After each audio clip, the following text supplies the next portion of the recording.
street fighters have entered Summoner's War. Unleash a new world of adventure. Summoner's War. Event bonus. Get Ken for free.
Summoner. Hi, Summoners. Hello, Summoners.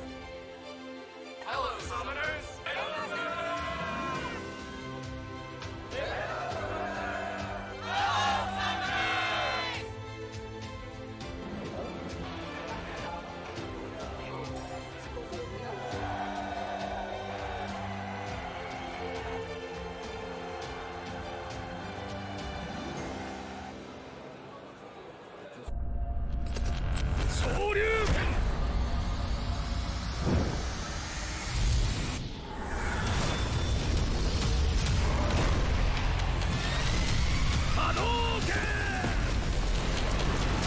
Street fighters have entered Summoner's War.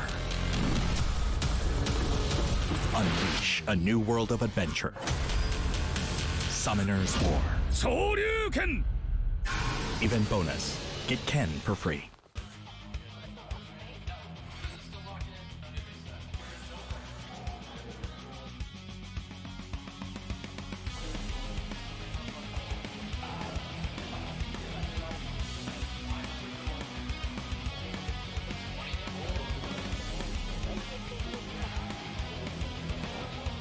Let's play Summoner's War! Let's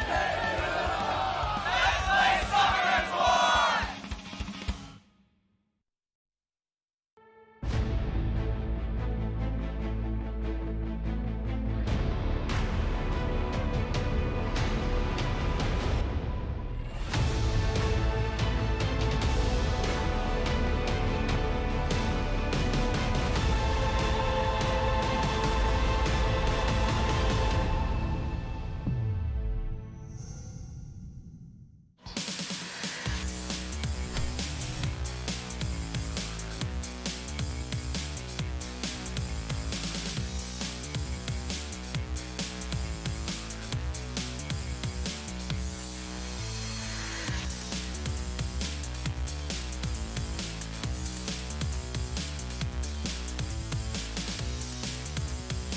Welcome everyone to the Summoners Wars Championship 2020. These are the APAC regionals, the various regions going on week to week. Paper Thin and Peter at you once again. We're through Korea, we're through Japan. Now we're on to SEA and Australia. So we're over halfway through. It's been a really exciting tournament so far. I'm really excited for today. There's some big name players here. Yeah, I mean, I do play on the Asia server, and some of these players are friends to my guildies, and at least players I recognize. So we have some extra knowledge going into this one, so to say. There you go. I'm really excited for this one. There's a lot of really fascinating players, some that have competed in SWC many times. There's others who are a little bit new to this whole thing, so there's quite a bit of variation going in. And I tell you what, we can't count anybody out. We've seen a lot of crazy upsets so far in these regionals. Yeah, I mean, there hasn't been any match where it was like, oh, we know this guy, he's always doing great, and he's just going to win. No, I mean, the only example of that so far was Skit, because Skit was a player everyone was looking like, okay, this guy's a rank 1, obviously he's going to be stomping, and that is what he did on day 2. But I think today, there's so many big names today that we can't really expect anything. Yeah, I think today is going to be crazy for sure. And we're just going to give you guys a brief overview of the whole tournament. If you've been tuning in, great, you know all this. If you haven't, it is a long tournament here starting on the 29th, going into November. $210,000 total prize pool for all of the regionals, all of the events. And then there are 2 qualifiers from America, Europe, 3 from the APAC region here. So we've already got 2 qualifiers from Korea and Japan. Today is SEA in Australia. Today's the winner's side. Tomorrow will be the losers. So we pick one winner today. Whoever comes through, they get that first place. They get that $10,000. And then we go, if you win, of course, the whole region. These are the qualifiers so far. Shiki, Tanaka Tsubasa from Japan, Charmy, and then Skit. Just dominating the losers bracket last week. Didn't drop a single game. Now, these are all best of 3s. Quarterfinals today. You've got some really exciting big matchups in there.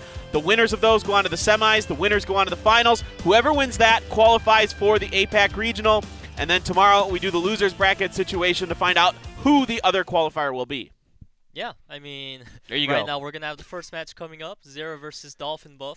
And while you were talking about, you know, some of the bracket stuff, I did go into the profiles because we have so much extra information about them. And we do know XERE, he's got a pretty solid monster box. Yeah, he's got a lot of interesting mons. He says that one of his favorites, you know, the Water Druid, Abelio, is one of his favorites. He likes the Firehark, Rakumi. We haven't seen that since, at least I haven't seen that in a long time. So, I mean, really interesting to see what he's going to go for. A lot of light darks in there for him as well. Guys, real quick, we do want to emphasize that the SWC 2020 will be taking place non-face-to-face in an online competition due to the COVID-19 situation. We are doing our best to hold a safe and fair competition in the online operating system. suitable for each, individual local conditions, along with careful, hygiene control and identification procedures. So, we're making sure that we all come in here, we check our temperature, we wear our masks, we do our, hand washing, we put the hand sanitizer on, all those good things. Make sure you guys are doing the same at home. Stay safe, please. But we got to go on. It is our first matchup here from Vietnam, SEA&AU. Yeah, you can see his monster box. He's got that Dark Demon Beelzebub. We were talking about how this unit is an absolutely scary monster because it really affects the dynamics of how you have to play into it. Yeah, I mean that when he comes back from the dead, that causes a whole bunch of problems real fast. And then his skill too, absorbs half your HP. Well, if you don't have a lot of HP to begin with, who cares, right? So it's going to be really interesting. Of course, he has a ragdoll as well. And I believe, if I remember correctly, in some of my watchings of his games previously, he has a Lima, the light Oracle as well. Over to DOLPHINBUFF. This guy, he's new. He's a rookie, first time in. Yeah, I mean, we were looking at the players earlier, and you did like this guy because he had a funny nonsense name, right? We don't know what DOLPHINBUFF means, but we do know he's got a buff Gianna, and that's the one thing that he's got going for him as far as really powerful meta monsters go, and then he's going to be using Ganny afterwards. Yeah, absolutely. He likes kind of the traditional stuff. He does have a Han now as well. I just caught that he's using one of those in recent events that he's been participating in. So a lot of interesting picks going on here. I mean, I feel like you have to ban the Beelzebub against SEA&AU. I mean, that unit definitely is something that you usually don't want to deal with. I do agree with you. But this guy is saying, hey, I kind of like the Ganny Hathor AoE control. I really don't want to deal with the attack bar. Right, and Gianna, we know that DOLPHINBUFF, that's one of his favorite mons. Of course, a lot of people have Gianna in this lobby. I looked at a lot of their mons from their previous tournaments, and yeah, it is going to be Hathor, like you were mentioning earlier, Peter. He does really like that kind of setup, as do a lot of players these days. Yeah, I mean, surprisingly, we do see the 44.8% win rate on the Hathor, so it's showing that as the time passes, players are getting more and more used to it. Yeah, there are a lot of options to deal with it, but XERE and Vigor coming through for DOLPHINBUFF, not going for that Hathor Ganymede combo that we've seen be really, really effective. He had the potential there, opted to go by it. It was Fran and Josephine here for SEA&AU to start, then Vanessa, and what will be the follow-up? All right, we see the Savannah. I like the Savannah because so far his team seemed very supportive. The Josephine was a very early reactive pick to the Hathor, so I don't think DOLPHINBUFF is really going to be looking forward to picking units like Oki here. But Ganymede, as you talked about, always a solid pair to the Hathor. And the last pick, he's got so many different ways he can go. And I'm sure, maybe like a Daphnis, Barbara, any of those units can do wonders for him. As he's thinking, maybe he'll switch it up to Han. Yeah, there's that Han and the Chiwu coming down. He is switching out of that Ganymede, so he really, really wants to switch over to that Dark Ninja with the Chiwu there as well. Gives him a lot of options, especially for speed leads. He's got quite a few of those stacked up on his side. He's got 3 of them. Very, very premium speed leads, although Han would only be buffing himself. As we see Velojewel coming out, this Velojewel pick does mean... Oh, Rika. Yeah, he recognizes lack of immunity here, so I like the Rika pick. Yeah, I like him more than Velojewel, and DOLPHINBUFF agrees. I don't want that pick, so he bans it out. So no Chiwu means there's only Hathor for strip on the side of Dolphin. All right, the first game of the day here. DOLPHINBUFF versus SEA&AU.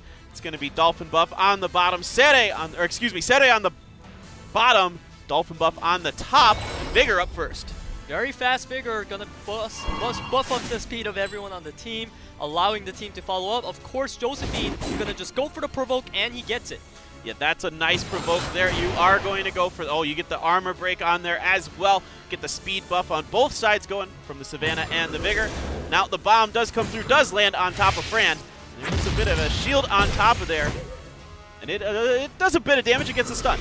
Yeah, the stun was definitely the most important part as we see Han going down. This does mean the armor break. He was lucky enough to land it onto XERE. That's the target he definitely wanted. Now Hathor skill 3 will get everyone while Josephine's passive is down as well. So this is his time to allow XERE to live. Alright, here we go. The sleeps are coming through, but Savannah is missed by that sleep. She's going to go right onto XERE and take her down. Yeah, this is pretty much GG well played at this point because Savannah, the biggest damage on the side of XERE, did not get locked down. He really needed XERE to survive, land some bombs here and there, and maybe he might have had a chance, but now it looks too grim. Yeah, very blessing, making matters worse. You can vigor all you want. Now you can go for that skill too. Sweet Dreams coming, does strip, and now we are going for the sleep as we get a proc, doesn't come through onto Savannah. Yeah, I mean, now we know at least the strategy from DOLPHINBUFF. That Vigor is really fast, so you do gotta watch out for it. However, the Josephine cutting in, right, it was just too devastating, and honestly, that pick worked out great for XERE. Yeah, it was a really, really nice, and it was in his first two picks. I mean, those were the Fran and Josephine were the first ones he went for. He lands that big-time provoke onto Han, and from there, it just seemed to snowball out of control. Yeah, DOLPHINBUFF, he does have Gianna available now coming into this, so he does have a better strategy, a better draft coming in, so I'm sure that he's gonna really think about more maybe Ganny Hathor, AoE CC, that kind of stuff. And here's the scary thing, you know, XERE just won that game without even having to bring out his Beelzebub. So this is going to be really interesting to see how DOLPHINBUFF readjusts here in this next game. Pre-bans coming at you very soon. Of course, we can't have the same two. So coming through this time, it is going to be the Beelzebub and the Han coming down.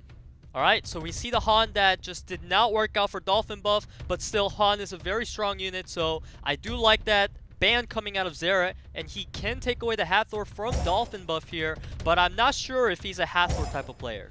Alright, Ragdoll. I combined Ragdoll and Hathor into one Mon. That would be pretty OP. Yeah.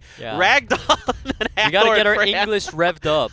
I'm all over the place right now too. I don't know what language. I was studying Korean yesterday. That's all I did yesterday. So yeah, I'm just still focusing back in here. Josephine again for XERE. Really, really liking her, and she's of course very, very strong. A lot of single target effectiveness that can be done, and then ooh, Ileana, you gonna lock it in? Ileana does get locked in. It is a very strong way to deal with the Hathor. However, you know that DOLPHINBUFF is coming in with the Gianna, so obviously he's going to plan either banning it or picking more counters. Whatever the case, Ileana, it is a bit of an early pick, I would say. All right, yeah, he still has two more to go, and it is going to be Velajuel and something else here from XERE. I mean, this is obviously going to be a Gianna ban no matter how you look at it. If you're on the side of DOLPHINBUFF, you may want to pick up definitely a monster that at least has a single target strip, if not an AoE, as the Vertihowl comes out. And the instant Water Cat. Mina, thank you. no problem. I was like, Water Miho, what is that? Water Miho. Mina comes out. And this is basically going to shut down that Vertihowl pick very hard. So I do like that, you know, attempt coming out from Dolphin. Yeah, this is really interesting. So the ban's going to come through. It is going to be Ragdoll and Fran. Definitely want to keep that immunity and all that health out of the hands of DOLPHINBUFF. Otherwise, it looks like a pretty squishy team going on here for him. Yeah, right now the Ragdoll being down does mean XERE's biggest form of damage is down. This match is going to depend on how fast can Dolphin take out the Vertihowl with his Mina. All right, we'll see exactly how it goes. Of course, Mina does a lot more damage if they don't have any buffs on them. And you do get the bomb coming through from Gianna to start. Okay, he's not going to go for the strip at all here. He doesn't want to risk getting revenge, I guess. A bit questionable as we see Mina now going for that skill too. He cannot go for the Vertihowl though, right? Yeah, absolutely. It does a lot of damage. Now you got a bomb over onto Josephine as well. Promise Time going to come through, set those bombs off, and down goes Josephine. All right, so now that's 3v4. Vertihowl and supports we're looking at here pretty much. I do feel like DOLPHINBUFF has a much better shot coming into this, it does seem. Velajuel, even if he buffs up now, Gianna can just strip everything. Yeah, that's a really, really good point. I mean, yeah, even with Ileana as well, you're kind of double stacking. You're kind of double dipping there into that situation. And now we're back over to Mina. Just going to hit. Still hits pretty good, even without that passive going through. Yeah, I mean, the glancing did reduce her damage, but she's got insane damage multipliers. And now Gianna going to go for the triple stun. Ooh. He gets it, sleep, and this looks very over to me. Yeah, now it's starting to look pretty good. All the sleeps just to kind of put salt in the wound here. Now over to Hathor. You're going to wake the Ileana up and just continue to break her down. She is stunned anyway, so it's not like she can really do anything about it. More bombs on top of her as well. And then Mina, all you got is that skill 1.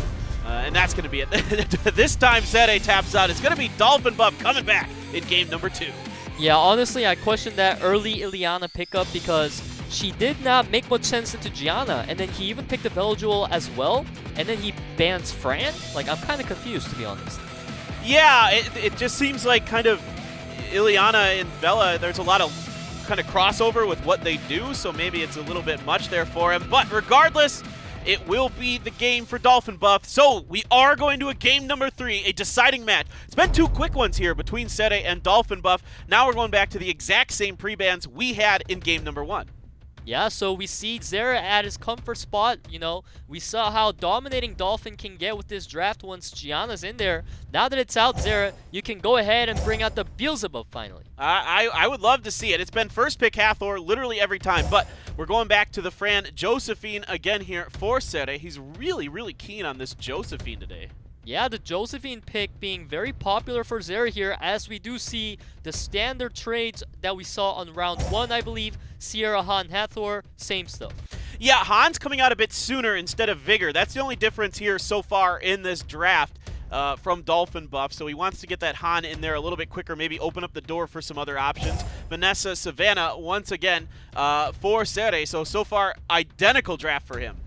Yeah, I mean, why not, right? It worked on round 1. You might as well try it again. As Dolphin, now he's the one feeling the pressure. He knows this didn't go so well, so he's going to switch it up. Leo, we always like to see that into Savannah because Savannah users hate it. And XERE did go with the Rika last pick, so if you're a Dolphin, you have to be expecting it. You either pick immunity or you pick another unit so that you can deal with everything else other than the last pick on XERE's side.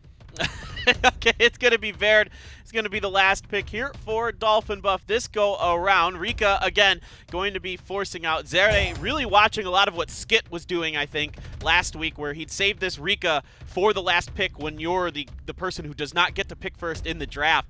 And that causes a lot of issues because then you're kind of, you know, if you don't have any immunity on DOLPHINBUFF's side, you're kind of forced to ban this Rika because we've just seen her absolutely decimate teams over and over again if you don't have that. Leo's going to be banned on the other side for DOLPHINBUFF. Makes sense. You want to give that. You want to open up the door for that Savannah. Exactly. And now we're getting into the match. Last time we did see Josephine cut in, and that Han wasn't looking so pretty. As we see Hathor now, is he going to do the same thing here? All right, let's find out. We do get the sleep onto Fran to start things off. Now it's Josephine's turn. Comes through, gets the provoke onto Han again. Oh, that proc is going to be so bad for DOLPHINBUFF. He's got no strip now, and Savannah armor breaks are going to land on 2 targets. Oh, this is deja vu here, Peter. It is looking very similar to what happened last time. This time you have the Verd to at least kind of increase the speed of things. So the provoke is gone, but the armor breaks still on top of Han, and down he goes. Goodbye, DOLPHINBUFF. That's what I say, because that Violent proc really just makes the Sierra useless. And what can you do, right? As Savannah just punches things left and right, this is looking very devastating.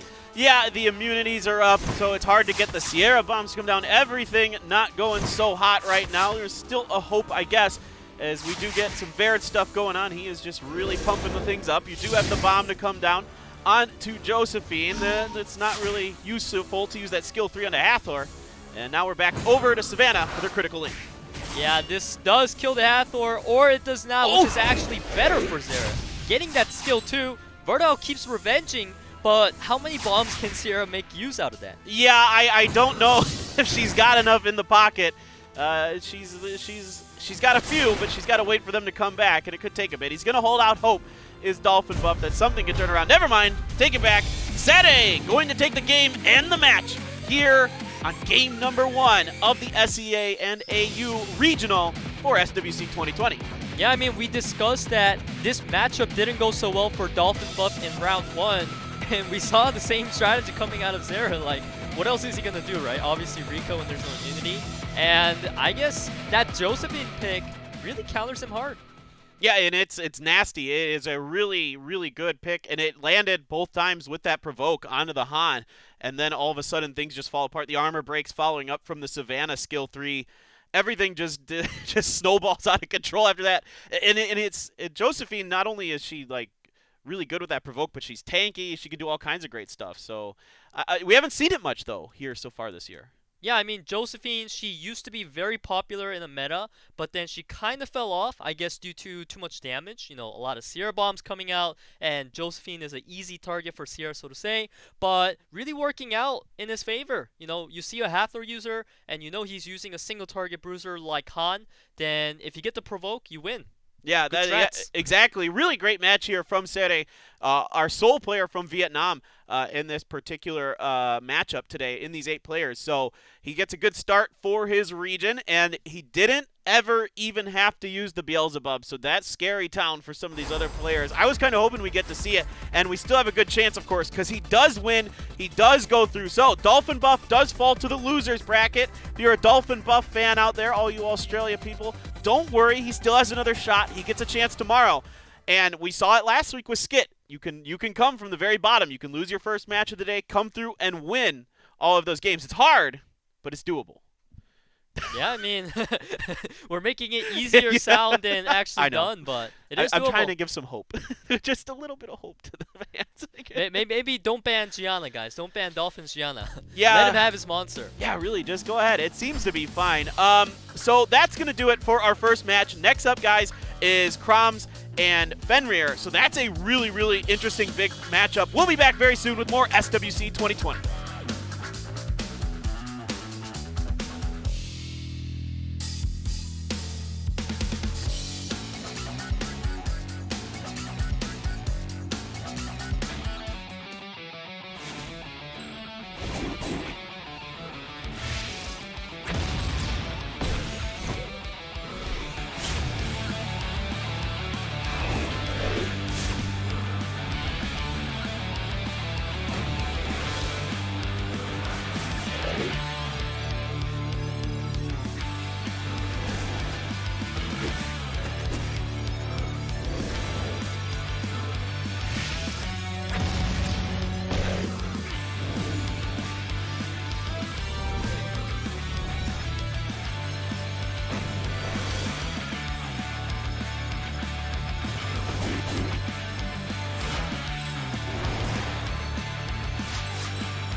Street fighters have entered Summoner's War.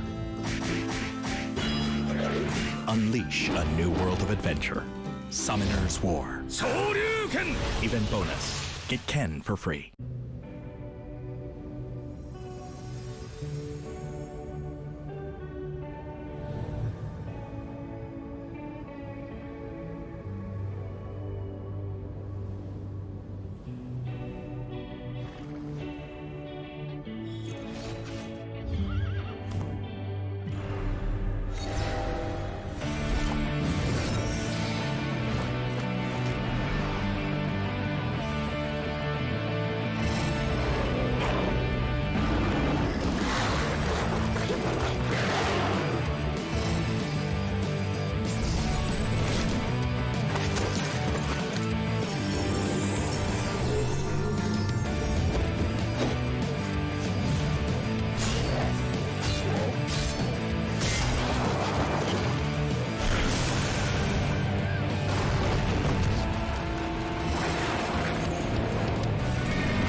side. Sing the limit now. You like what you see. Lost in modern life. Then get on with this adventure. Get into this game with me. 1, 2, 3, 4, go. Hey, I've been looking for ya. Yes, I've been searching for ya. Sing with me now. Say, oh, oh, oh, oh, oh. Trust in me when I tell ya. Wicked if I was in ya. Sing with me now. Say, oh, oh, oh, oh,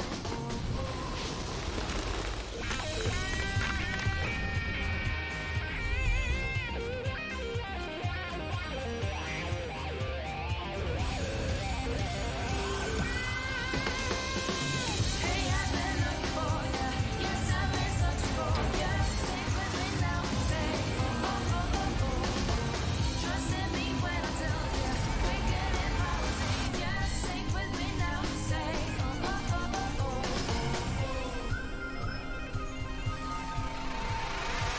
Hey, I've been looking for ya. Yes, I've been searching.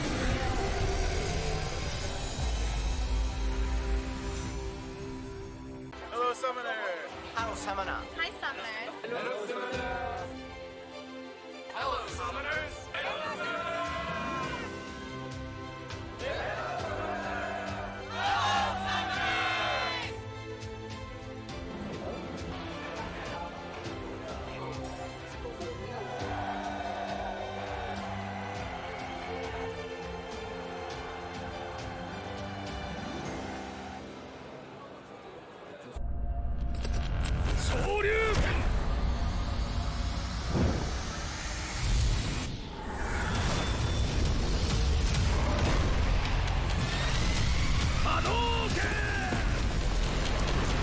Street fighters have entered Summoner's War. Unleash a new world of adventure. Summoner's War. Event bonus. Get Ken for free.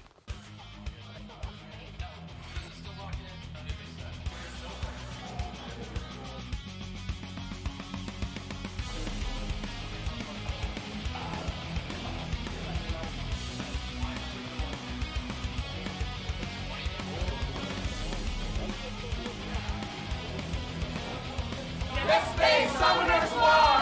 Let's play Summoners War!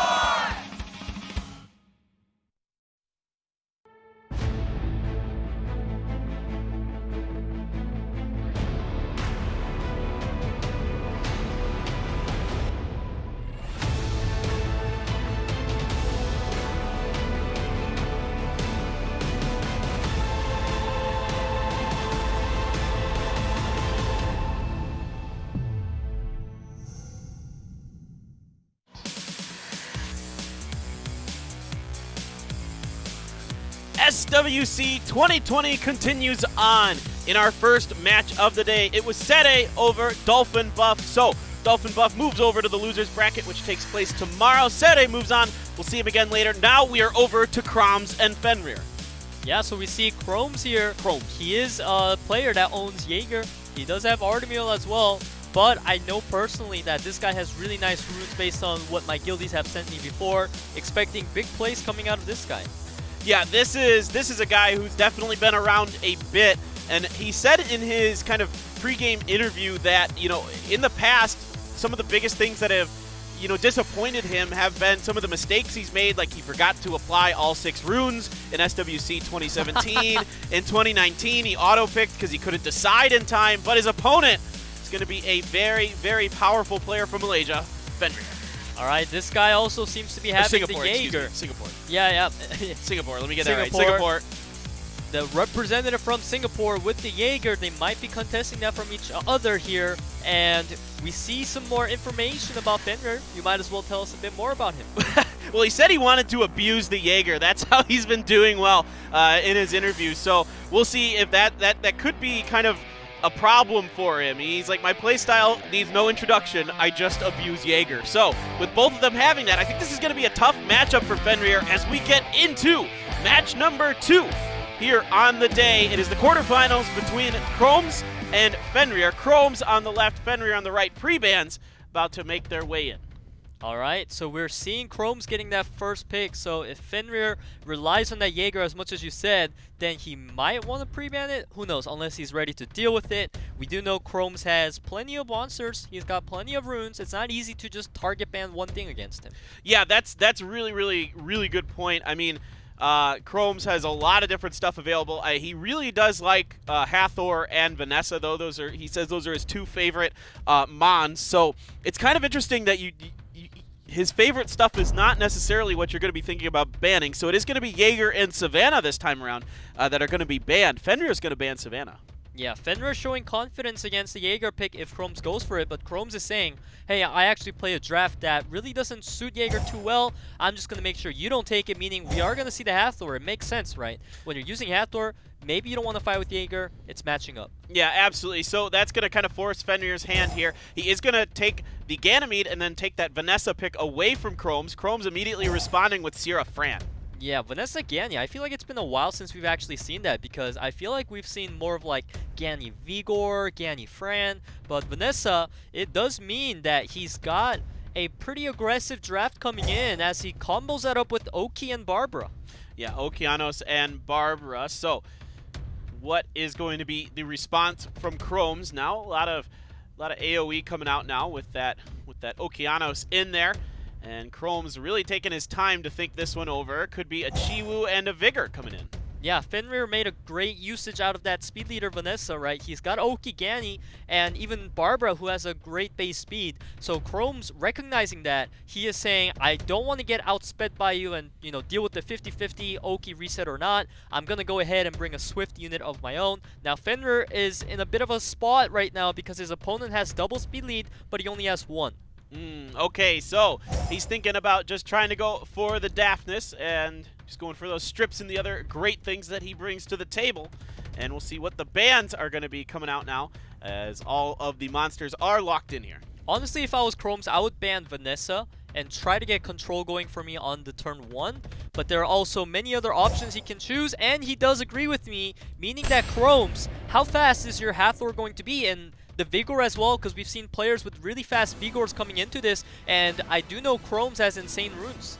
Yeah, we've seen just about everybody, and it's going to be Hathor up first here for KROMZ. That Hathor is incredibly fast. The delayed promise, 2 available. It is going to get Okeanos. Yeah, it only gets 1. That is very unfortunate because he probably wanted to just work down the Daphnis while the Barbara was down, but now that Barbara's just up and available, he definitely wants to lock it down a bit. He's going to pummel some damage.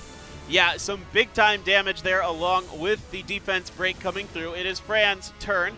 Few options available here. I mean, you can Fairy Blessing, of course. That tends to be the first choice. Yeah. The problem is that Daphnis, he can make full usage out of that. Go for the armor break. He cuts in before the Sierra. And will this kill? Okay. It does not kill, but the Gany can just kill 1. Yeah, this should be a dead Sierra. She is, in fact, gone. It's Barbara's turn. She is up next. Start of attacking, coming on in. It's going to strip and do a little bit of damage to Vigor. Yeah, right now, the Hathor, she's not in a great spot. She's got her skills down. It's gotta be Vigor solo carrying this. Yeah, exactly. I mean, he's the damage that's left here for KROMZ. And FENRIR still looking okay-ish. And, of course, now we're going to proc the Barbara passive here. And she's down in the Beast Rider form. And a little bit of damage glancing it onto Vigor over Fran. She's going to come through, and we get that proc. Yeah, so once Gany Oki goes off, it buys a lot of time for Daphnis to get that skill 3 up again. And once that happens, KROMZ might be done. So he really needs Hathor to be getting the procs, but he's not getting it. Yeah, not yet. He avoids any stuns there, though. The troll Okeanos today so far in his first attempt. Now we get the Overwhelm, reducing some of those skills, and then Fran's going to use her skill 2 to heal up that Vigor. Got to keep that Vigor alive. Got to keep that damage up. The Hathor not proccing feels bad. Maybe it could be a Swift Will Hathor. Vigor is proccing, but he doesn't have any skills up as Daphnis just going to go ahead and skill 3 the Fran here. Yeah, there's so much turn control on the side of FENRIR right now. Fran gets annihilated. This is looking desperate for KROMZ. Yeah, I would say this was a big misplay on this part of KROMZ because he even got the proc on Vigor. So why not give the speed buff to Sierra? Because he didn't give the speed buff, Daphnis was able to cut in between and take out the Sierra before she got anything meaningful done. And, you know, this is what you talked about, right? KROMZ does get pressure on stage and he makes those mistakes, and we saw one right here. Yeah, I think that this is about all over for KROMZ. He's probably taken some time to think about it. He does punch out now, and it is going to be FENRIR taking game number 1 here over KROMZ. And yeah, it just seems like there's just little mistakes that happen to him. You know, you get to these tournaments, and I think a lot of people at home are sitting here going, you know, you grind RTA all day, like whatever, like you should be, you know, used to these kind of things. It's totally different when you get to a tournament. It is totally different. Yeah, that's why there's some players that do really well in like the solo queue ladder, so to say, but when it comes to these tourneys, their nerves get to them, you know. They got that timer ticking down, and it really works on their mentality. Absolutely, I totally agree. It really does mess with you a bit. So, last round's bans were Jaeger and Savannah, and of course we got to pick some different ones this go around. So KROMZ, I think, is going to take a little bit of time. He's kind of known to do that. He does kind of really think things through, and this time he's going to ban the Hathor since he's not going to be going first. Jaeger coming out from FENRIR. All right, so we're seeing pretty much a Jaeger ban coming out of both sides. Very interesting because FENRIR could have picked it up if he wanted to, but both sides not very comfortable with first picking it. Yeah, so again, Vanessa going to be the pick for FENRIR.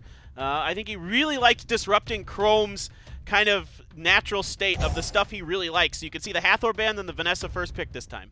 Yeah, the Vanessa first pick has done a lot for FENRIR last time, and the Barbara, right, this is a very strong synergy between Beast Rider and Vanessa because once they get revived, they are still in the Beast Rider form, which is why he is relying on that Vanessa so much. Once again, an incredibly aggressive draft coming out of FENRIR, minus the Okeanos. KROMZ right now gonna get some protection and Savannah. Yeah, so the Savannah was banned last time by FENRIR. Must have had a pretty good read on what KROMZ like to do outside of Vanessa and Hathor. So it is Fran, and then we go over to the other side. Daphnis and Velajul are going to be the final picks for FENRIR. Yeah, FENRIR's got that backup pick to rely on for dealing with the Savannah XERE, which is why KROMZ is saying, hey, I'm going to put in a Chiwu, make sure that Velajul doesn't mess me up. So I don't really think the Velajul is going to be the ban on side of KROMZ. It wouldn't be the worst ban, but I would assume he would ban potentially Vanessa again. That could make sense. Yeah, absolutely. Yeah, get rid of that speed lead for sure. And yeah, I think you got to consider... Yeah, exactly. Chiwu and Vanessa. So there you go. Those bans are in. And the matchup between KROMZ and FENRIR here. Sierra, Okeanos, Fran, Savannah, and Barbara, Gani, Daphnis, Velajul.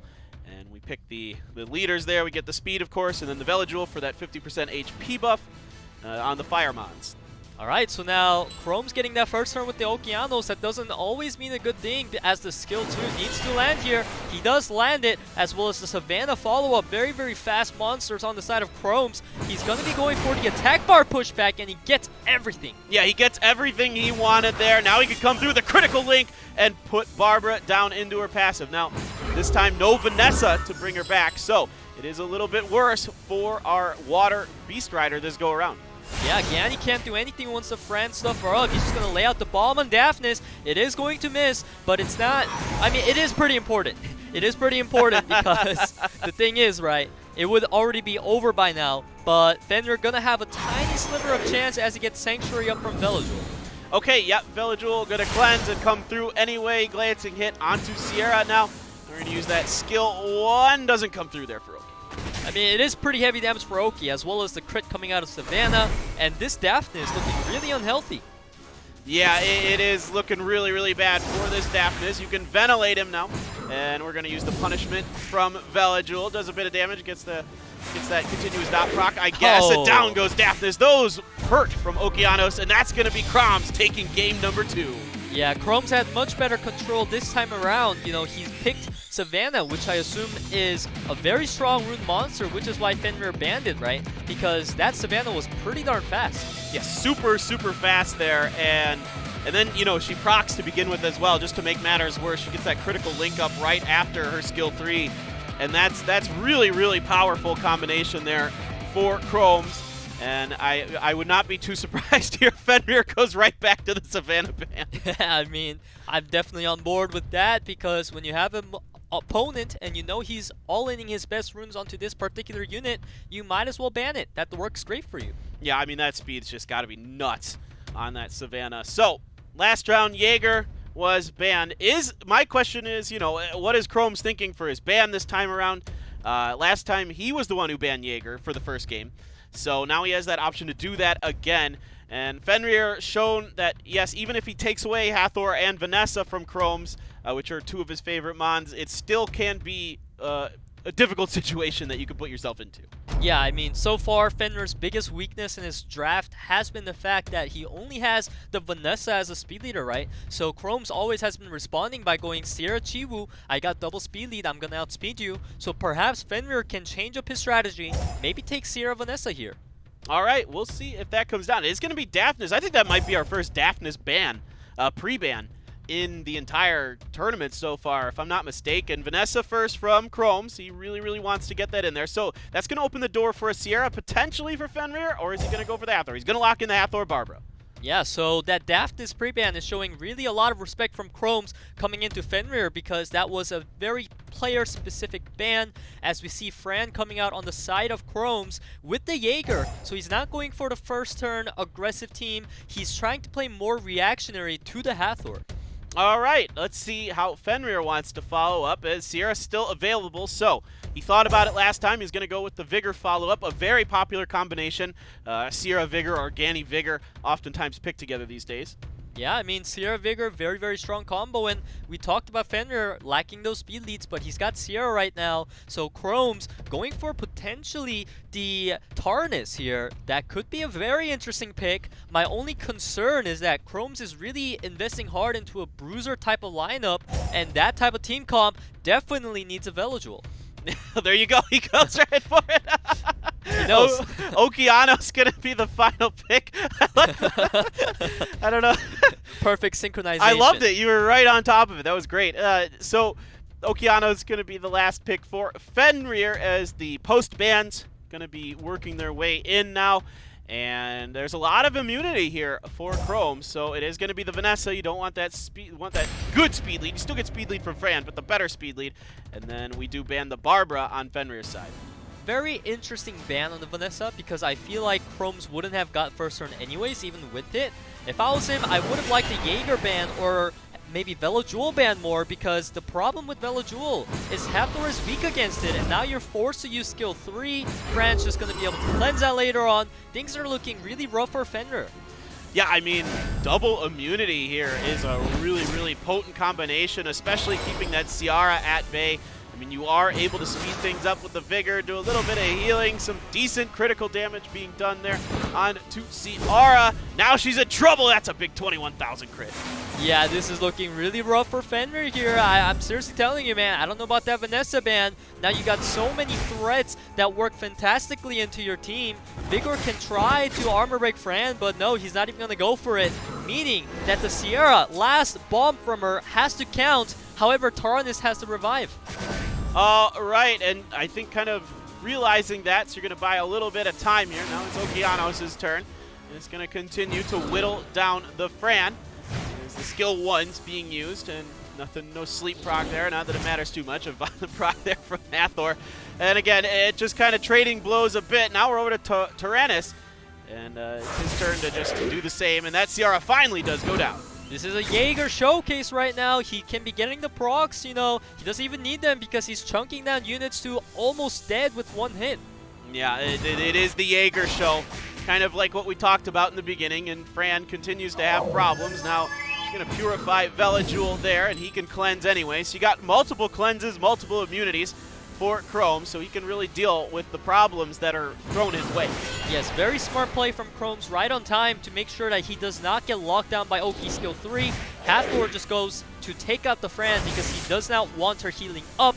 Tarnis did get reset, however, he needs a couple more turns to get that Fran back up alive. Jaeger just gonna take Oki down with the proc, and that is a dead Vigor. Yeah, that's GG right there, I think, for KROMZ. There isn't much Hathor can do by herself. That's going to be it. KROMZ takes game number 3 and match number 2 on the day. Comes back from losing the first game. Yeah, I was really scared for KROMZ there because his team comp was so passive, but he managed to pick up the Velodual and Jaeger combination, as well as Tarnis to really revive if anything goes bad, like we saw for Fran there. Very strong combination coming out, and I feel like FENRIR wasn't really prepared for that. He didn't expect it. He wasn't sure what to ban. He went for the Vanessa. Didn't work out. Yeah, and finally when Jaeger comes through, it was still a problem, and, you know, I think FENRIR are probably a little bit sad that he's not able to, like he said in his pregame interview, abuse that champion like he likes to. But, you know, it was a good turnaround for KROMZ. You know, we were kind of worried there. We mentioned it that he has admitted it himself that he's thrown a few times in the past in SWC. This time turns it around, gets a win for himself, and is going to move on to the semifinals. Yeah. Congratulations to KROMZ. You did manage to pick yourself up, maybe not make the misplays that you did on round 1, and you get a 2-1. So I expect big things coming out of him. I don't believe we're going to see more misplays out of him because he's really got to be knocking himself in the head right now. Yeah, I think he really kind of adjusted very well there, and he's got to feel a lot more confident that he's able to turn things around and not tilt like some people tend to do. I mean, it happens to the best of us where you get angry and then you can't think straight, and all of a sudden, you know, the wheels are off the bus and it's on fire and everything's really bad. But this time around, it is KROMZ. So if you're a FENRIR fan, if you're a Singapore fan, you know, he is going to be coming back tomorrow. Don't worry, he'll be matching up against DOLPHINBUFF right away tomorrow. So that's going to be interesting. But KROMZ does move on. Then next up, I think we've got I'd say our like most hype match of the day. We got HONGKFC and O2 Love coming through. I think those are two extremely talented players. Yeah, and they do have very good runes, very good monster box. It is going to be a fairly even matchup, so be sure to stick around for that, right? Yeah, absolutely, guys. Make sure you stay tuned. We've got codes coming up. You know we got those. We'll be back soon with more SWC 2020.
Street fighters have entered Summoner's War.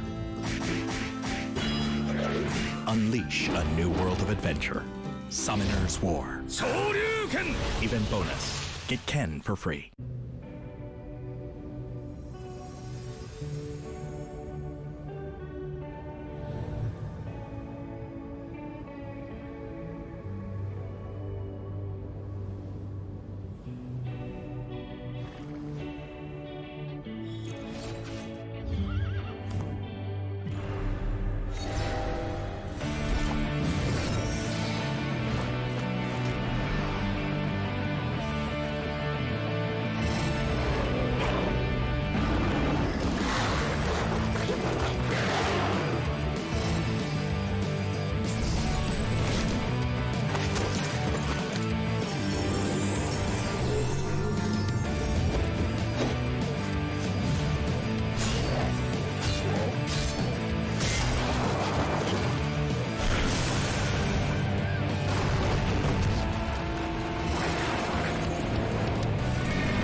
side, sing the limit now.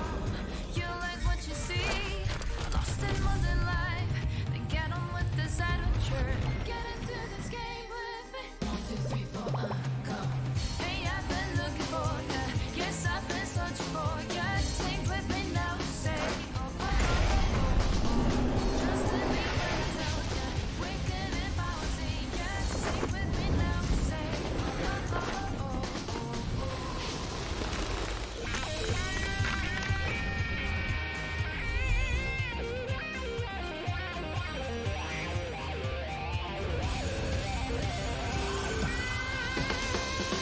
Hey, I've been looking for ya. Yes, I've been searching for ya. Sing with me now, say. Oh, oh, oh, oh, oh. Trust in me when I tell ya. Wicked if I was in ya. Sing with me now, say. Oh, oh, oh, oh, oh.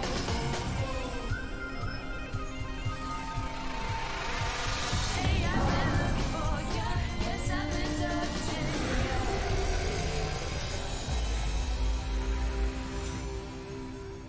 Hello, Summoner. Hello, Summoner. Hi, Summoners. Hello, Summoners.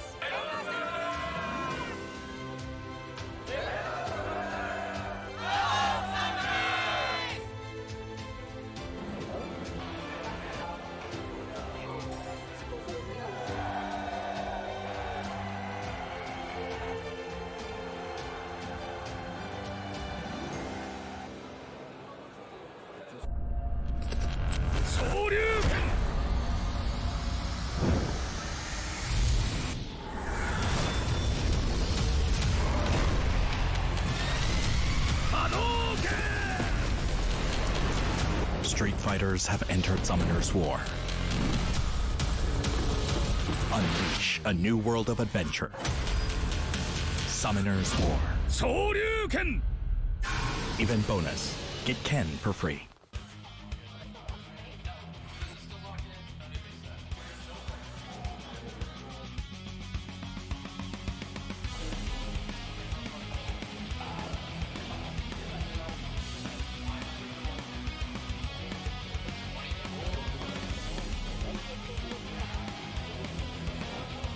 Let's play Summoners War! Let's play Summoners War!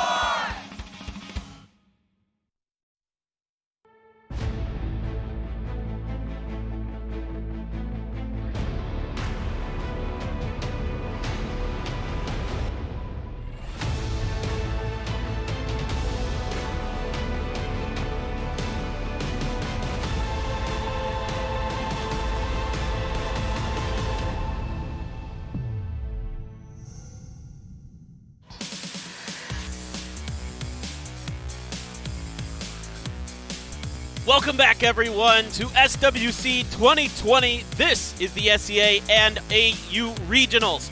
We are through 2 matches so far. We've got plenty more SWC action coming at you. And this one, really excited for this matchup. HONGKFC versus TwoLove. Yeah, we see HONGKFC. He always relies on that Gianna pick often. He also has Yeonhong as a backup, and we see that Gany had their playstyle. Yeah, it is pretty traditional from what we see across the Asia regions, across the APAC region that we see. You know, if you have Gianna, you're going to go for it. Yeonhong, very popular over here as well, of course. And then Gany Hathor follow-ups. Okeanis in there, Barbara, very popular these days. No doubt about that as well. So this is his first SWC entry, but this guy, I think he's pretty well known. He's been a very strong player. Yeah, he says that his special tip for Summoner's War, he likes to make the opponent move as little as possible, showing a lot of favor in that CC. Yeah, and another opponent of his who really likes CC is TwoLove, saying that he loves to tilt the game by using CC. Gianna going to be a contested pick here, it looks like, potentially. I do see Vivachel in there as well for TwoLove, so a lot of crossover between these two potentially. I like to tilt the game by CC. What a toxic thing to say. I wonder if he means like tilt the match over to his side, or he likes to tilt his opponent. Either way, it's kind of toxic. Both. Why not Yeah. both? That's what I'm talking about. I love to tilt my opponents. That's the best. All right, match number 3 on the day. HONGKFC versus TwoLove coming at you. HONGKFC on the left, TwoLove on the right. Pre-bans being decided. Usually those come in pretty quickly for you guys, and this is an interesting one, a Thailand versus Thailand matchup. Yeah, I mean, these players definitely put a lot of country pride, and they don't like to go against players from the same country because they would like to see each other make it to the finals. So it's going to be a bit of a team kill as we see Gianna and Chiwoo coming out. Yeah, it is going to be Chiwoo. He's so powerful there. Hathor first pick, nothing too surprising. Out of HONGKFC, Sierra what? Sierra Vigor, Sierra Ganymede. Okay, that's You know the gist. You know it. You can make it to SWC. I can do it now. Woo! All right, Sierra Ganymede going to be coming up, and then Okeanos Fran following up. Yeah, I mean, we've seen a pretty locked meta here so far. It's always been Hathor into Gany something, and then maybe like Okeanos here and there. There's a lot of players relying on Okeanos today, meaning we might see a lot of trolls as we see Juno coming out with the Barbara. Ooh, Juno. Yeah, Juno's been really powerful here. Exactly. They just showed it. I love it. Our observers on top of this, 100%. She has a 100% win rate. She's 5-0 so far. The strips, the stuns. She's so good. Diana, and it is going to be the Yunhong as the last pick here for Hong. Yeah, so Hong right now, he doesn't have too much to deal with the Juno, so he's going to be keeping that pick in his mind as he goes into this one. As the Josephine comes out, this could be a very good pick for Tulov, but it's also a bit risky. Yeah, well, it worked for, it seems like these players kind of watch each other and they go, well, if it worked for him, it'll work for me. And he was watching SEA early on, and now he's going to think about going for it himself. It's going to be Juno and Diana that are going to be your bans here. That Diana, so scary, and Juno, of course, being so powerful recently. And those are going to be the bans. Your leaders coming through. You do get the resistance pick from the Yunhong. That's so critical sometimes. Yeah, Tulov has the speed lead to get that first turn. It's going to be absolutely crucial that he gets what he needs here, which could be tough into Yunhong's leader skill, as you mentioned. One of the biggest resistance leader skills in the game. As we have Barbara, she's going to be going for the strip, and he needs to land this one. All right, let's see if it does. He does get it. He does get that will strip off of Fran. And now Ganymede can seal the magic onto her, get rid of those amazing buffs and heals that she can do, and then you're just oh, didn't get it though. Yeah, Tulov's missing a lot of stuff right now. Missing that attack bar pushback, is basically missing like a full turn stun, and Josephine has landed nothing as HONGKFC following up right now. There's no bombs in the field, and everything's gonna sleep except the Josephine. Wow, yeah, you're exactly right. Everything is put to sleep now. And Josephine can't really do much except whittle down the Fran over to Yunhong. Yeah, the problem with Yunhong is she gives too much turns and attack bar to the allies that HONGKFC can pretty much keep cycling heals, attack bar, and eventually the Josephine, there's going to be too much CC for her to deal with, which is why she was risky. All right, so we can see that continuing to happen here to this poor Josephine. She's going to get beat up and get, to make matters worse, she gets put to sleep herself. Yep. Poor Josephine. But the thing is, right, HONGKFC is not having a complete full CC control yet because, keep in mind, he doesn't have Gany with the Ventilate, so he's definitely going to pay attention to when he uses the skill 3 from Oki. He knows Gany's skill 3 is down, so he could even save it. I like that play coming out. Yeah, just waiting for the right moment to come through with it. Now you're going to wake up a couple of the Mons on the side of Tulov. You get the Violent proc here from Yunhong. She gets to go again, and all of her skills are available. Yeah, this proc is very big because it gives a turn to Oki at such a perfect opportunity. He's going to be able to land the stuns right before the opponent's monsters were about to move. So right now, Hong getting a really good control over the match, but he does miss the waters. Yeah, he's going to miss the Barbara and the Josephine. The Blade Fan, though, does quite a bit of damage to the Barbara. Coming back, nothing really doing on top of the Fran. Just resists away, Fran. Josephine can't do anything into the 50-something resist leader. It's that Yunhong lead, man, is so powerful. All right, Okeanos, skill 2 available. I don't really know that there's anything to do it on. Indeed, it's just going to go for the Ganymede. Hathor doing, her chip damage as well. And the Spear Throw does okay damage there on Fran. Not great. And now the Butterflies are going to give a kiss back to the Barbara. Now we ventilate. Yeah, right now, Josephine has landed 0 provokes, 0 stuns this game, I feel like. She just cannot get anything done at all. Because even in the first place to begin with, her skills do not have a 100% activation rate besides the skill 2. So not really looking good for Tulov here. Yeah, they're already not the most reliable. And now we're going to use that Spear of Destruction and do a fair amount of damage, increase the cooldowns on to Sierra, over to Hathor. Skill 2 up, doesn't need to use it because you can just finish off the Barbara. Yeah, I mean, once he gets the Sierra down, it's pretty much game over for Tulov here. And he doesn't got any sustain. His opponent is all immunityed up. He's going to be able to kill the friend with raw damage, but it's too late at this point. Yeah, there you go. Sierra is down. Now Hathor can just go for whatever. The skill 3, skill 1, it doesn't matter. She's going to go for that skill 1.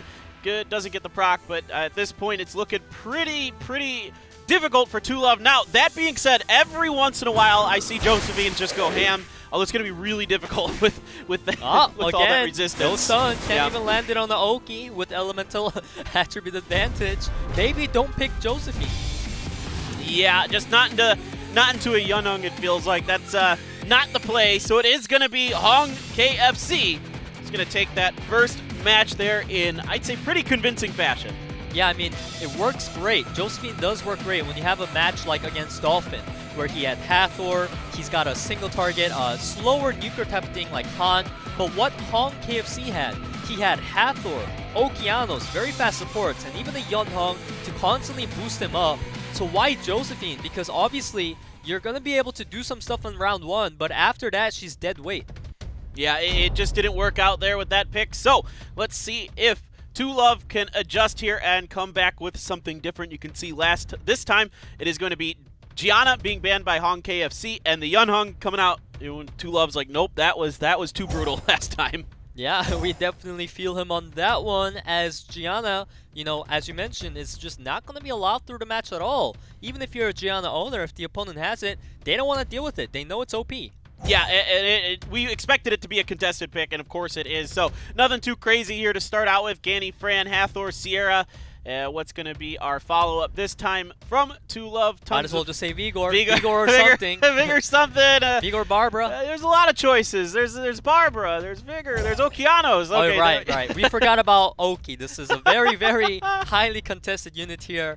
People are really relying on that 50-50 Oki coin flip, but when you do pair it with the Hathor, it becomes less of a gamble because you have 2 units that's going to be aiming to basically prevent you from playing the game because you're locked down the whole game. HONGKFC right now, once he has that Vanessa going, we've seen players go with Vertihowl very often as a response to the lack of damage, which is why Marsha going to be providing some damage for HONGKFC now. Masha. All right, let's go. A lot of the Fire Mons on the side for HONGKFC. And both of these guys we know really like CC. So Wusa and Vigor going to be the response to those Fire Mons. The Elemental Advantage going to be part of that decision making as well there for Tulov. Back over to HONGKFC with his last pick. Yeah, so we do see Wusa pick, which is very, very, very strong into this Beast Rider Ganny. I would even straight up say that had Tulov gone for double immunity here and banned the last pick coming from Hong, given that it's a stripper, he could have just straight up won with double immunity. But there's Sierra there, and Sierra likes to proc out of immunity because that skill 2 cycling is too much. And there's the double Beast Rider with the Vanessa. We're looking at a very well-rounded team comp versus basically all in into Beast Riders. Yeah, all right. So exactly, all in with the Beast Riders. It's going to be Vanessa and Wusa that are going to be the bans out here. So picking the speed leaders, Fran on the left, Sierra on the right. We're coming into the second game between these two players. Tulov could go down and face elimination, move over to the losers, or we could take it to a game number 3 if he can win. All right, we're seeing a very, very fast Barbara here. He could go for the attack bar reduction onto Oki, which he is obviously as the armor break comes out. However, he did miss the attack bar reduction. This is going to be pretty huge because now Tulov can try. Oh, the resistance! He doesn't get it. More trolling from Okeanos now. And now you got to rethink things with this Hathor. You're going to go for the Sweet Dreams, get the sleep on to the Fran over there. Now it is on to Ganny. He's going to seal magic, return the favor, increase the cooldowns, and get a few attack bar reductions, but not on the Vigor or Sierra. Yeah, so right now, the Okeanos, he's getting all the healing, but the Masha getting the armor break with the proc, almost taking him out. Yeah, he is very, very weak. 1 hit point left there. Bombs do come down. You don't get the continual damage, but that's okay. The bombs are the important part, and you get the stun on the Barbara. Yeah, right now, the Okeanos going to be able to go for a Rain of Stones, and he does get 2 units. He wanted more than that. This Ganny is so resilient to the Oki. Yeah, he's going to finish the Barbara off with his Vigor.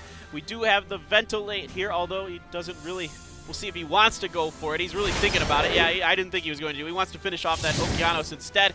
Now we're just trading damage. We can't go for the bombs. Fate of Destruction comes through, and we are going to get the bombs onto Fran. Yeah, this is looking pretty devastating as Hathor getting the proc, meaning Fran has a death sentence on her now.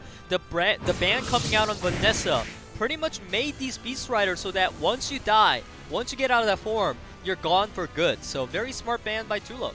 Yeah, really, really smart ban. And it's so difficult. Yeah, the Beast Riders, they hit hard when they're in the and bye-bye Fran, the bomb goes boom. But once you're in that, yeah, once you're off the Beast, you are very, very squishy, and you're usually gonna die to whatever looks at you funny. And no armor break this time. And you get the resistance, come through, get the glancing onto the Vigor. There's still something of a hope here.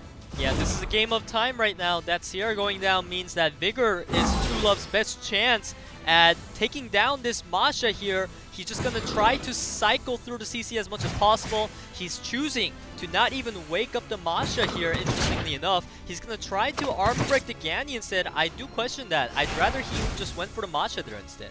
Yeah, and then Gani's going to proc out of that sleep. Going to go for the Seal Magic now, and he's going to put it onto Vigor this time. Cooldown's increased, and he gets the attack power reduction onto Hathor. But it's Vigor's turn. Finally goes over to Masha, does a bit of damage. She's going to trade it back, and it gets the speed decrease as well. Yeah, so Masha's got that skill 2 up right now, but Vigor has that attack speed slow, meaning Masha going to actually be able to cut in front. However, the glancing is so crucial there. The water paying off. Yeah, double glancings does put Masha into her rider form. But still only the skill 1 available here. Gonna probably focus down the Vigor, I would think. Indeed, does a bunch of damage there. Vigor hanging on by a thread. That was actually a huge throw by HONGKFC there. Had he ventilated Masha there, the skill 2 coming out would have done enough damage to kill Vigor. And now he's really kicking himself because he's gonna lose from his mistake. All right, now everything's asleep and Masha is down. This looks like this is going to potentially be Tulov's game. With that Vigor skill 2, it makes things incredibly difficult. Indeed, it is going to be Tulov taking game number 2. Yeah, he just absolutely had to go for the ventilate there because your only chance of winning is taking out the Vigor, and it does take a bit of luck to crit, but if that's your only win condition, why not go for it, right? Yeah, you gotta try it, right? Anytime you can have something, even if it's a slim hope, you gotta at least go for it. Yeah, for sure. So it is a bit of a small misplay there at the end, but Tulov was pretty well in control as that one went on, so he's able to tie it up. Now, a deciding game 3. I feel like we kind of expected it. We kind of hyped it up that this was going to be a really close match. Yeah, I mean, we're getting exactly what we hyped up for, one-on-one right now, and I assume that Gianna is going to get pre-banned again because nobody wants to deal with that unit, but it means that Hong is going to have Yun Hong. And that unit has paid off big time for him, providing so much sustain, so much cooldown refreshing. This unit is going to be a deciding factor in this match, I feel. All right, here we go. Yep, we can't have it, so we're back to the same bans we had in the first one, Chiwoo and Gianna. No Gianna for all you Gianna fans out there. She's been very banned, as you would expect, with that very, very powerful Dark Oracle. Over to Hathor, first pick. Now, Sierra Gani. Surprise, surprise. League's looking pretty similar here so far. Yeah, so we're seeing the Fran Okeanos. These are the top 5 we always see in the first picks. It doesn't matter which order, who has it. It usually goes Sierra Gani, Fran, Oki, and Hathor. There's a lot of focus being made on CC as Tulov gonna bring out his Wounsa for the first time potentially. This unit allows him to get everything he wants that's basically on his team so far. Gani gonna get huge value out of that Wounsa, as well as Savannah, Sierra. I like the draft coming out. Yeah, this is really interesting now from Tulov. We've seen the Beast Riders on the side of HONGKFC. Now it's going to be Tulov. Although Tulov did play Barbara in the first match. But that last match, very Beast Rider heavy for HONGKFC. So now he's really taking some time to think a bit. Wounsa, also another one of our undefeated Mons. Verd, thinking about that. That could be really useful against the Gani and the Savannah. And then it is going to be Masha again. Yeah, players like to mess with people who like to run Savannah and the AoE Stripper because Vertihal can revenge and mess everything up, which is the strategy he's aiming for there. And the Masha, just a response to the triple win coming out of Tulov. It's going to be very hard to take her down. She's going to be a pesky unit, which is why Tulov, seeing the triple fire, potentially hovering over to Barbara. But this does mean if Wunsa gets banned out, he is relying on the Barbara strip and their Savannah strip, but there's only single target. Yeah, exactly correct. Neither of those are gonna, wipe out the whole team for you. And you also don't have. Okay, so it is gonna be Barbara and Masha being banned. So only one Beast Rider survives the culling, and it is just gonna be Savannah this time around. So really interesting matchup. Yeah, I mean, if I was Tulov, I would kind of be really scared of Vertihal being let through here, because he has so much wind. And if you don't shut down Vertihal, then he kind of takes over the match. Especially given France there, it keeps him very healthy as he manages not to get revenge on. Very crucial here. He's going to go for the strip. No reason to skill 3 because Yanni's going to go ahead and reduce the attack bar of everything. And he lands it on not the Okeanos. And Oki's got skill 3. This is really bad for Tulo. All right, just going to skill 1 onto Fran. You're going to put the bombs on top of Okeanos. Just go for it here. And boom goes the Okeanos. That Oki has no runes or it's on speed crit damage attack because I have never seen an Oki get one-shotted by a bomb like that. That was some crazy damage coming out of Tulov Sierra. Now there are problems. You do have the Purify there from Fran onto Hathor. Now you're just going to have to just try to lock everything down. I think you got to go for that delayed promise. Indeed, it is up. And we are getting the sleeps to everybody but Savannah. Yeah, I mean, right now, he's getting that time he needs with the Vertihal, but with the Okeanos gone, his team comp is looking double support with the Hathor, who has no skills up whatsoever, and Tulov's team are going to be waking up soon, so he needs to get maximum value out of this time here. Yep, alright, so you're just going to Verit into that, of course, which is nice. Get the crits, get the speed. You do have the Purify, don't really need it. Just going to keep that attack break on top of the Savannah there. You get a proc with the Fran just to add a little bit more damage in there. And then you get a sleep, which is kind of nice, but now everybody else is waking up. Yeah, Sierra, or not Sierra, but Fran keeping things perfect, reducing the attack bar just enough so that Hathor can sleep it and Savannah moves after. So things are going good for Hong here, but he needs a proc from Hathor because Vertihal needs to boost her up and he needs one more skill 3. Yeah, then you're getting a proc there from Savannah as well. And here we go. You do have the Ventilate available if you so choose, and he is going to use it onto the Wunsa. And so Wunsa skill 3, nope, just skill 1 this time around. Alright, so he's doing that because he knows Fran's skill 3 is coming out soon. He wants to be ready for it when it comes out. Hathor is one turn away, but there's no proc. Yeah, now you're in a bad position here if you're on KFC. You know Wunsa has that skill 3, but you're going to do the Fairy Blessing anyway.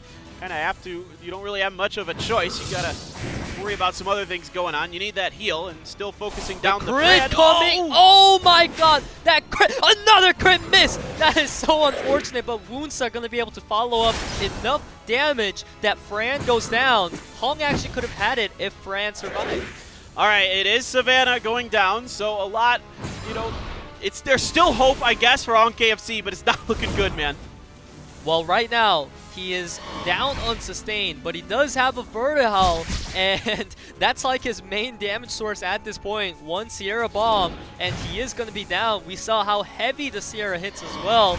Tulov really aiming for the sleeps, and he gets it. This is looking really rough for Hong now.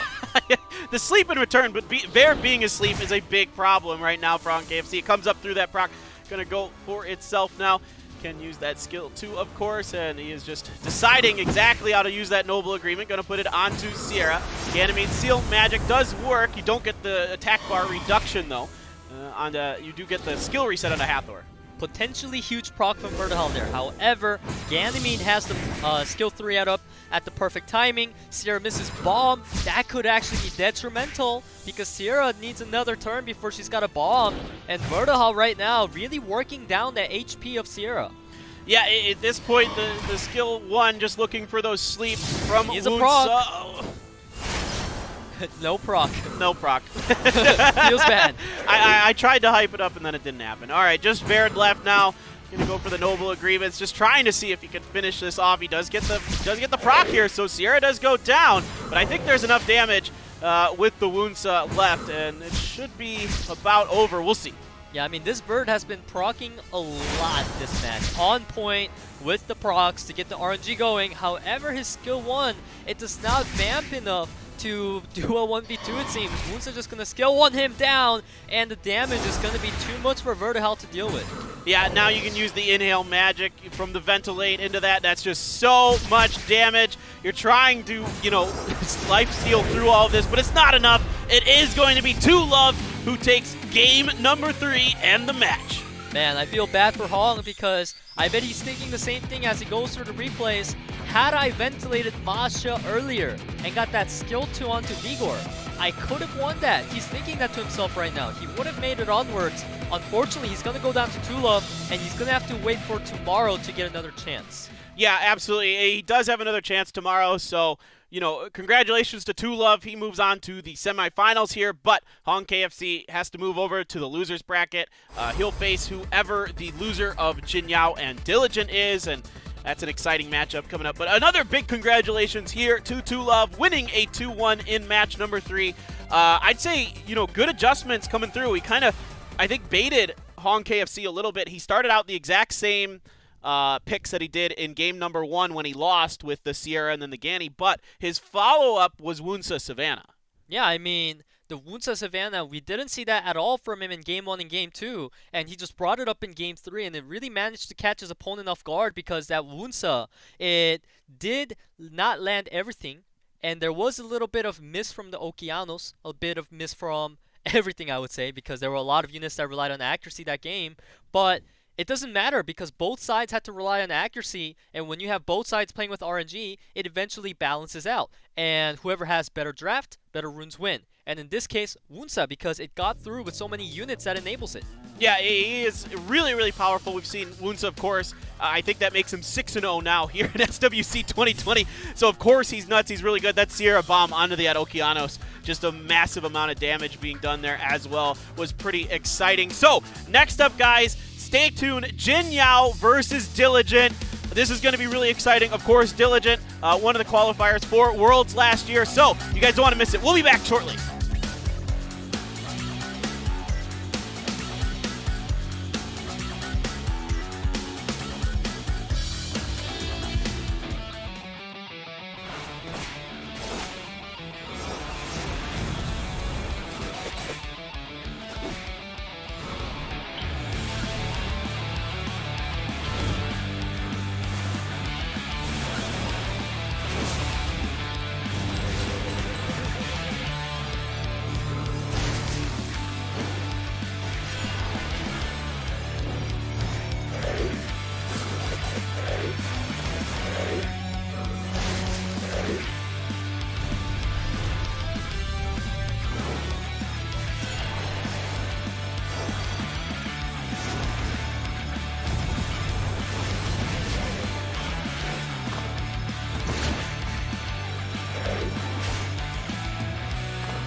Street fighters have entered Summoner's War.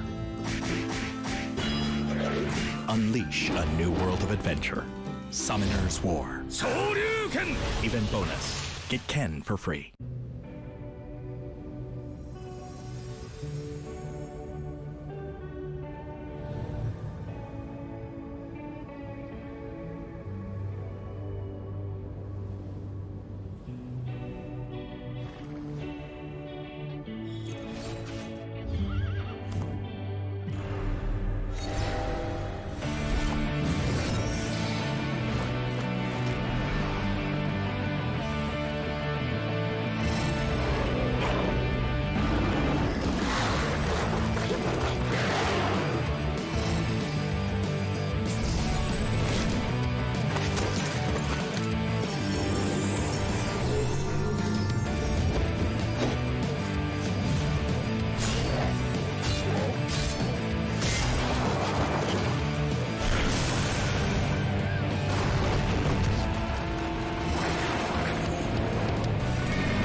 Summoner. Hi, Summoners.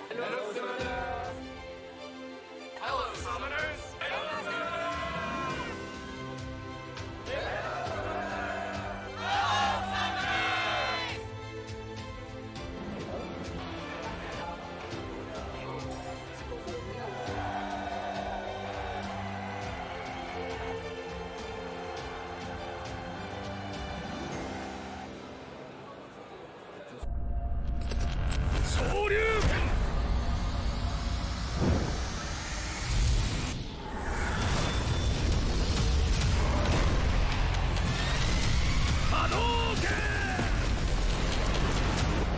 fighters have entered Summoner's War.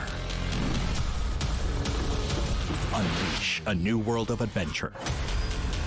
Summoner's War. Event bonus. Get Ken for free.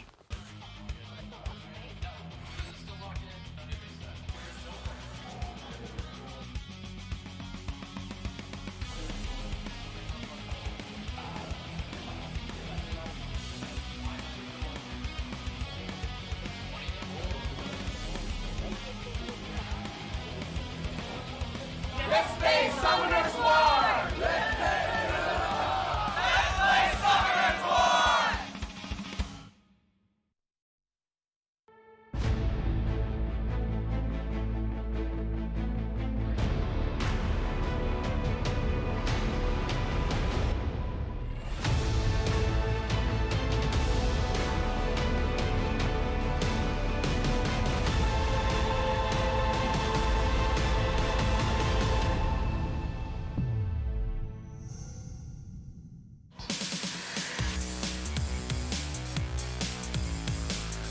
Welcome back, ladies and gentlemen. SWC 2020, our final match here at the SEA and Australia preliminaries.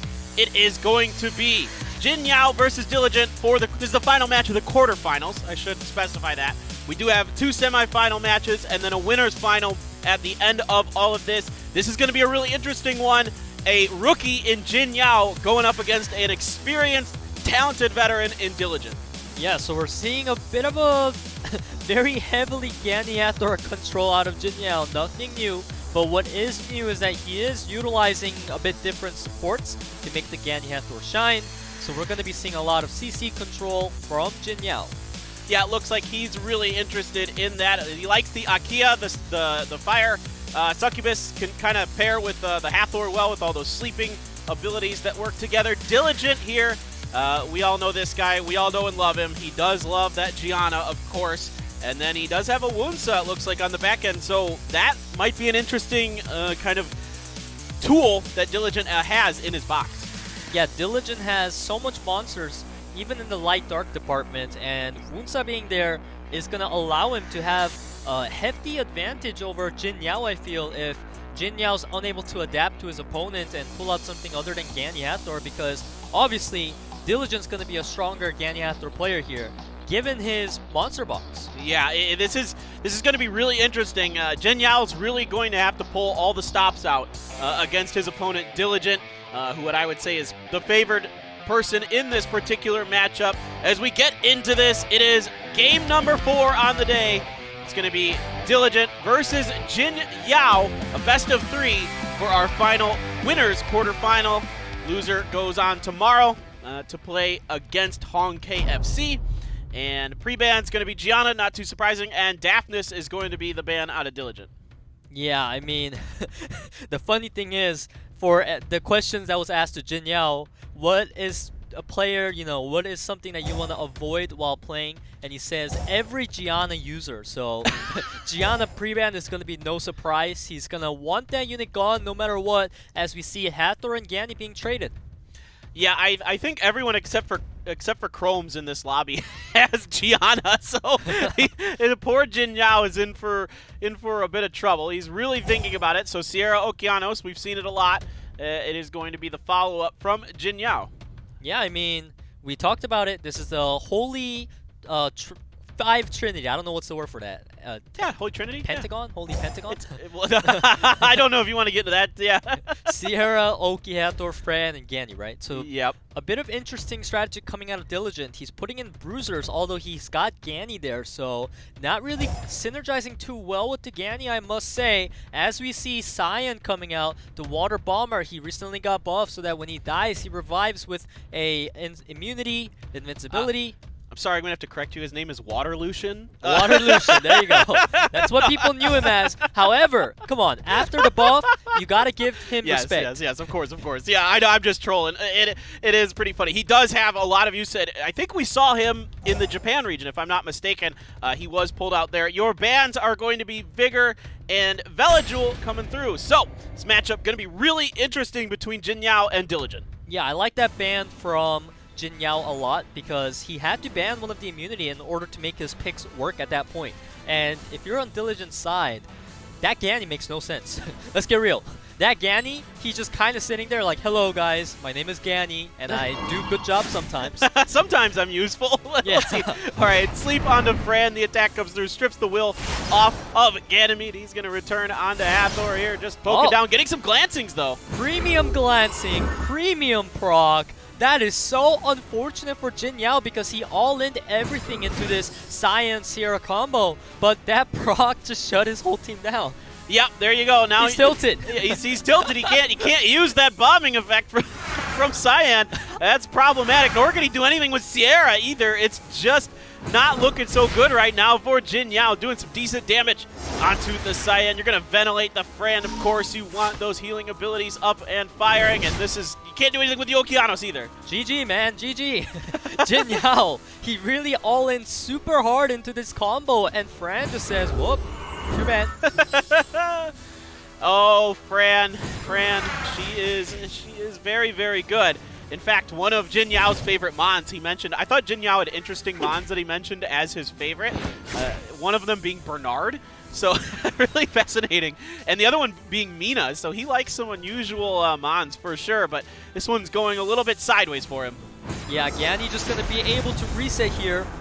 He chooses the Sierra because his immunity is about to run out. He could have chosen to reset the water bomber, I believe, so that it doesn't, revive. But I like the plays going for multiple threats. Now, Fire Monkey going to lay out the armor break onto Sierra. It's going to be big.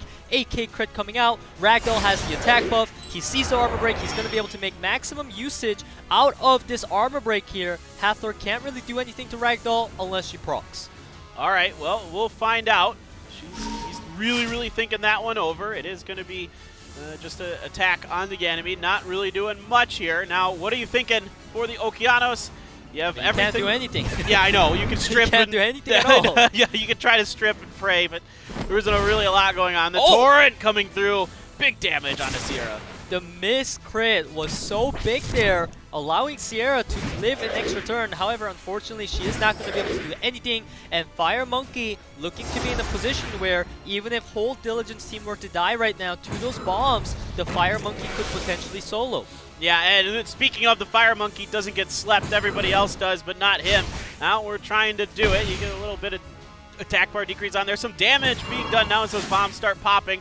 Ganymede in trouble, but a lot of other people, everybody else still asleep except for the monkey here, Mei Huang. Yeah, I mean, right now, there's not really much that JINYAO can do. He's just going for skill 3 for the extra damage at this point to make sure the ones under bombs are going to die. He's really trying hard to take out the monkey. We see the team going down on Diligent's side, but like I said, this monkey is looking to solo.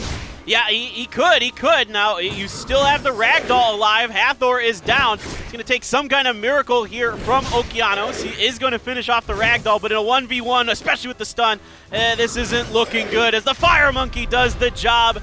Diligent comes through in game number 1.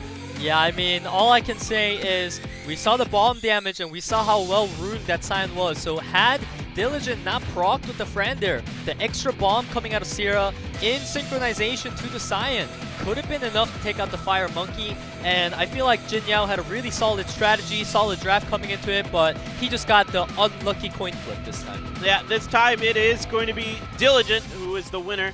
And yeah, it's interesting. It's always fun when we get to see something like Cyan come out that you just almost never see. Again, I'm pretty sure somebody tried it in Japan, or maybe I'm thinking of like one of the Americas games. But anyway, it is going to be a Han ban and a Vanessa ban this time around. So a bit different this go, but both Firemons from Diligent, and then the Han, of course, we know he's scary. Yeah, Han, he provides so much to the table, so much turn cycling. That's why players don't like to deal with him. He's jumped to the top after the patch. We see the Hathor, means we're going to see Fran, Ganny, Sierra, Oki, etc. Yeah, that's kind of what it feels like, what the responses are so far. JINYAO is really taking some time to think about this, though. He's got to find a way to deal with the Gianna, is what I'm assuming he's really considering. He banned it in the first game. He can't in the second, of course. So, Daphnis, Sierra, of course, Diligent recognizing that the Daphnis from JINYAO very powerful. Yeah, I mean, Daphnis, switching it up a bit here, Daphnis is usually not early picked because that unit does have risk associated to him because he is kind of like a one-punch man. He does skill 3 and then he's kind of vulnerable throughout the rest of the match, which is why players tend to be able to counter him very effectively. But we do see 66.7% win rate. Not bad. Yeah, no, he's been very good for sure. And I mean, finally we got to see him banned here today, and it is Mei Hu Wong maybe going to be stolen by JINYAO. He got a little bit tilted after seeing it run roughshod on his team, and he's going to go for the Okeanos, so a very fire-heavy team. And there's that Gianna Vigor follow-up from Diligent. Yeah, JINYAO went for the Mei Hu Wong pick there because obviously he was expecting the Gianna to come in. He knows that's going to come, especially given the opponent's draft. Now, the only problem for him is this Vigor here. It is going to be a very strong monster at shutting down the Fire Monkey, as well as the Garo we see. I'm not sure how I feel about the Garo. There are Vigor, there's Gianna. Obviously, Vigor is going to get banned out, but Gianna skill 1 tends to deal with Garo really well, so this is going to be a big gamble pick. All right, we'll see if it can come through. You do get the fire speed lead there from the Garo. Of course, Chiwoo on the other side, being picked as your speed leader for Diligent, but he has the combo, man. Diligent, he's got it. He's got that Hathor Gani, and with Chiwoo there as well. This is scary, but it is going to be the Mei Hu Wong that's going first. Yeah, it's a faster Mei Hu Wong than the Okeanos. I am honestly a bit confused right now, but he's going to make full usage out of that fast base speed. Getting that stun on Chiwoo does mean that he had a chance to potentially make Gianna not be useful, but of course, Gianna's always useful. Yeah, and you get some sleeps there. So Mei Hu Wong, the only one that is not in a disabled state. You're going to ventilate the Hathor, of course, from the Ganymede. Now he can seal magic, sending it over. And oh my goodness, so bad. Looking so bad for JINYAO, right? And now, the thing is though, JINYAO, he chose the 30% speed lead from Garo instead of the overall speed lead on Sierra. That's because he was really trying to contest the first turn. And because the Okeanos was slower than Chiwoo and Gianna, it's led to the situation. And now, JINYAO's monsters really need to wake up. Yeah, it's with Chiwoo here, you're kind of trying to think you don't really want to waste your skills just yet. There's nothing to strip that's that important. Get a little bit of damage. No proc there. Now over to Hathor, who was ventilated, so all of her skills are up. Delayed promise. Will it get everything this time? Nope. This Mei Hu Wong, man, he's a resisty boy. Yeah, he's actually immune to CC like Jaeger. He does not get CC'd. And he also gets resistance each time he's hit, so very powerful unit into these type of CC comms. As we see the bombs being laid out, unfortunately, Mei Hu Wong doesn't have a kit that protects him from bombs like Akrama, so we see him. He can get one more armor break, but everything else is sleeping, so it's not going to matter too much. Yeah, it's not looking good here, and you're right, the CC, immunity, but it's not good enough. And now here is the Hathor. She can do whatever she kind of wants here, and it is going to be another delayed promise. She wants to get those sleep numbers back up on everything. It doesn't land on the Okeanos this time, so it's still only one turn, but at the end of the day, you are going to wake up this Sierra, now get a glancing on her as well. Yeah, since everything is sleeping, we may as well start talking about how much sleep we got last night, what we were dreaming about, because there's not really much for us to commentate here. We're just seeing things go boom, boom, left and right. Hathor going bop, bop, going for the skill 3. Ganymede trying to get the procs for the ventilate. Get that Hathor going bop, bop again. And things are just looking so bad for JINYAO here. The Garo pick not really working out at all. Yeah, it just doesn't seem to be effective. It's a solo player game right now so far. Then you get the sleep proc as well.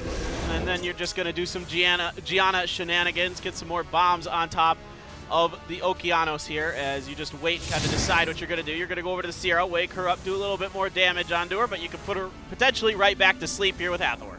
Yeah, again, we are going to sleep. Everyone, I know how you guys are feeling. But don't fall asleep watching the stream. The monsters are sleeping, but we gotta stay awake here because Garo is still not down yet. And once you get into the late game, the bomb will do too much damage that it's gonna just straight up proc his passive, and he needs to go for the solo clutch. But Gianna gonna be able to lay out another bomb as well as a dot. The dots are what matters as we see the skill 1, and goodbye, JINYAO. Yeah, and there you go. Diligent takes game number 1 and game number 2 to win the match over JINYAO. And it does it in pretty convincing fashion. That was a pretty one-sided affair there in the final game. Nice try by JINYAO. The first game, I think, we we liked what he was going for. It just didn't pay off. This time, though, Diligent really kind of showing his stuff, showing why he's one of the top players in the world. Yeah, I mean, I will give props to JINYAO, though. I feel like he had such an interesting strategy coming in. He knew he can try to go for the cheese on round 1, which is why he tried the Cyan. And it would have worked, but he got completely unlucky. I must give complete props to JINYAO on that one. And then round 2, he tried a very fast Mei Huang, even faster than Oki. Like, who does that? That was completely straight up new IQ stuff from him. But it turned out in that match, Diligent had a better rune pool because both of his units were faster. Yeah, it is just, Diligent is so strong, living up to that name of his as he continues on into the semifinals. So, we've got all of our semifinals lined up. It's going to be SEA versus KROMZ, and then Two Love versus Diligent. So, some really good matches for the semifinals. And then, of course, the winners of those 2 games move on to the winners finals, and then blah, blah, blah, and then we crown a winner. So, here you go. It is going to be Diligent in a 2-0 over JINYAO. But again, if you're a fan of JINYAO's, if you're from Malaysia, don't worry, guys. JINYAO still in it. He can come back. There is the losers bracket tomorrow, same time, same place, and he gets another shot. He's going to be going up against HONGKFC, another very difficult opponent for him, but this is a stacked lobby. Yeah, and I'm actually going to look forward to the most for JINYAO because this guy, he's doing some crazy stuff, and I really like that. So I expect him to come in with crazy stuff as we see the code coming in. Yeah, big important one here. SWC20, SEA&AU, go. This time we don't have to explain. This is in English, so we don't have to explain. Of course, get yourself those summoning stones, 100,000 mana. That is nice. And make sure you guys get that code in. Get yourself some nice, sweet stuff. Good luck on those summoning stones. Now I can't remember because I'm saving my summoning stones since I missed out on the last one. I didn't get the Gani or the Bastet. So this time around, I can't remember who's in there because I just didn't even look because I'm so heartbroken. Come on, Paper. You don't even need the stones. You're a freaking whale, dude. True. I know you're buying those. That's true. The new the new scroll. I don't know what it's called. I did buy the Street Fighter scrolls. You're right. Yeah, the Street Fighter scrolls, and you're getting so many nat 5s within so little stuff. Always new. Your luck is popping. My luck is popping, guys, and this tournament is popping as well. Been some really good ones. We're moving on to the semifinals. Only 3 games to go, and then we crown our winner for the day, guys. We will be back shortly. SWC 2020 looking good so far, and we are out. We'll be back soon.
Street fighters have entered Summoner's War.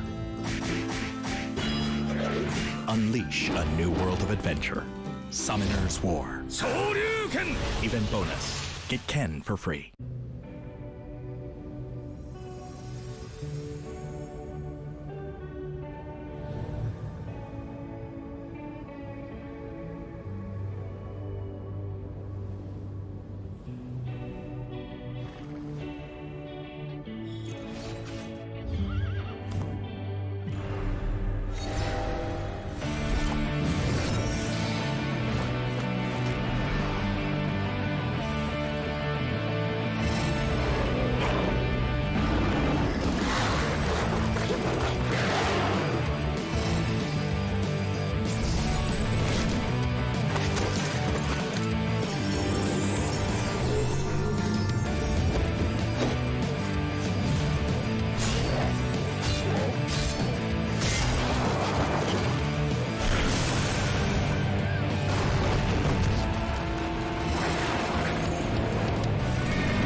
Riders have entered Summoner's War.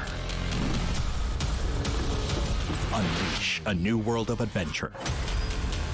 Summoner's War. 昇竜拳 Event bonus.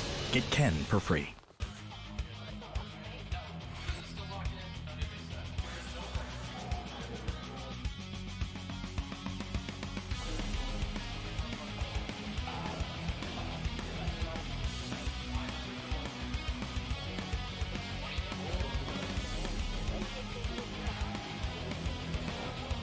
Let's play Summoner's War!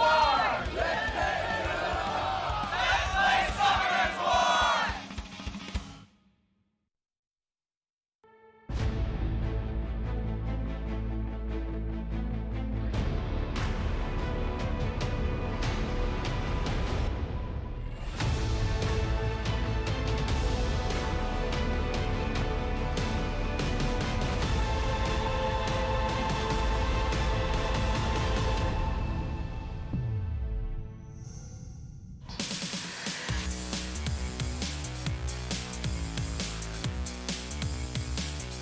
We are back. Summoner's War World Arena 2020 Championship is well underway. Paper Thin and Peter coming at you with our semifinals on the day. SEA&AU versus KROMZ. And SEA&AU really utilizing that Josephine very well. We saw him use it in all 3 matches, but he's going up against a completely different opponent this time. Really curious to see what he does. Yeah, it says that his playstyle is very aggressive play. He says that's where his strength is at. And if you know me, I'm always complaining when players have too passive of a draft. So I'm a big fan of XERE coming into this. I love aggressive drafts. And I hope that KROMZ is going to be able to respond, because it's super hard when those players are pushing at you like Savannah.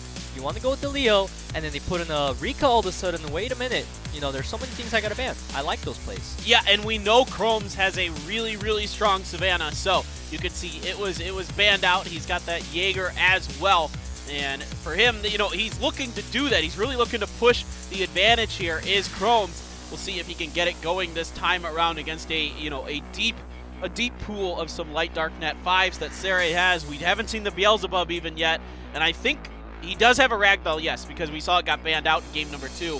So there's a lot of options available for both of these players.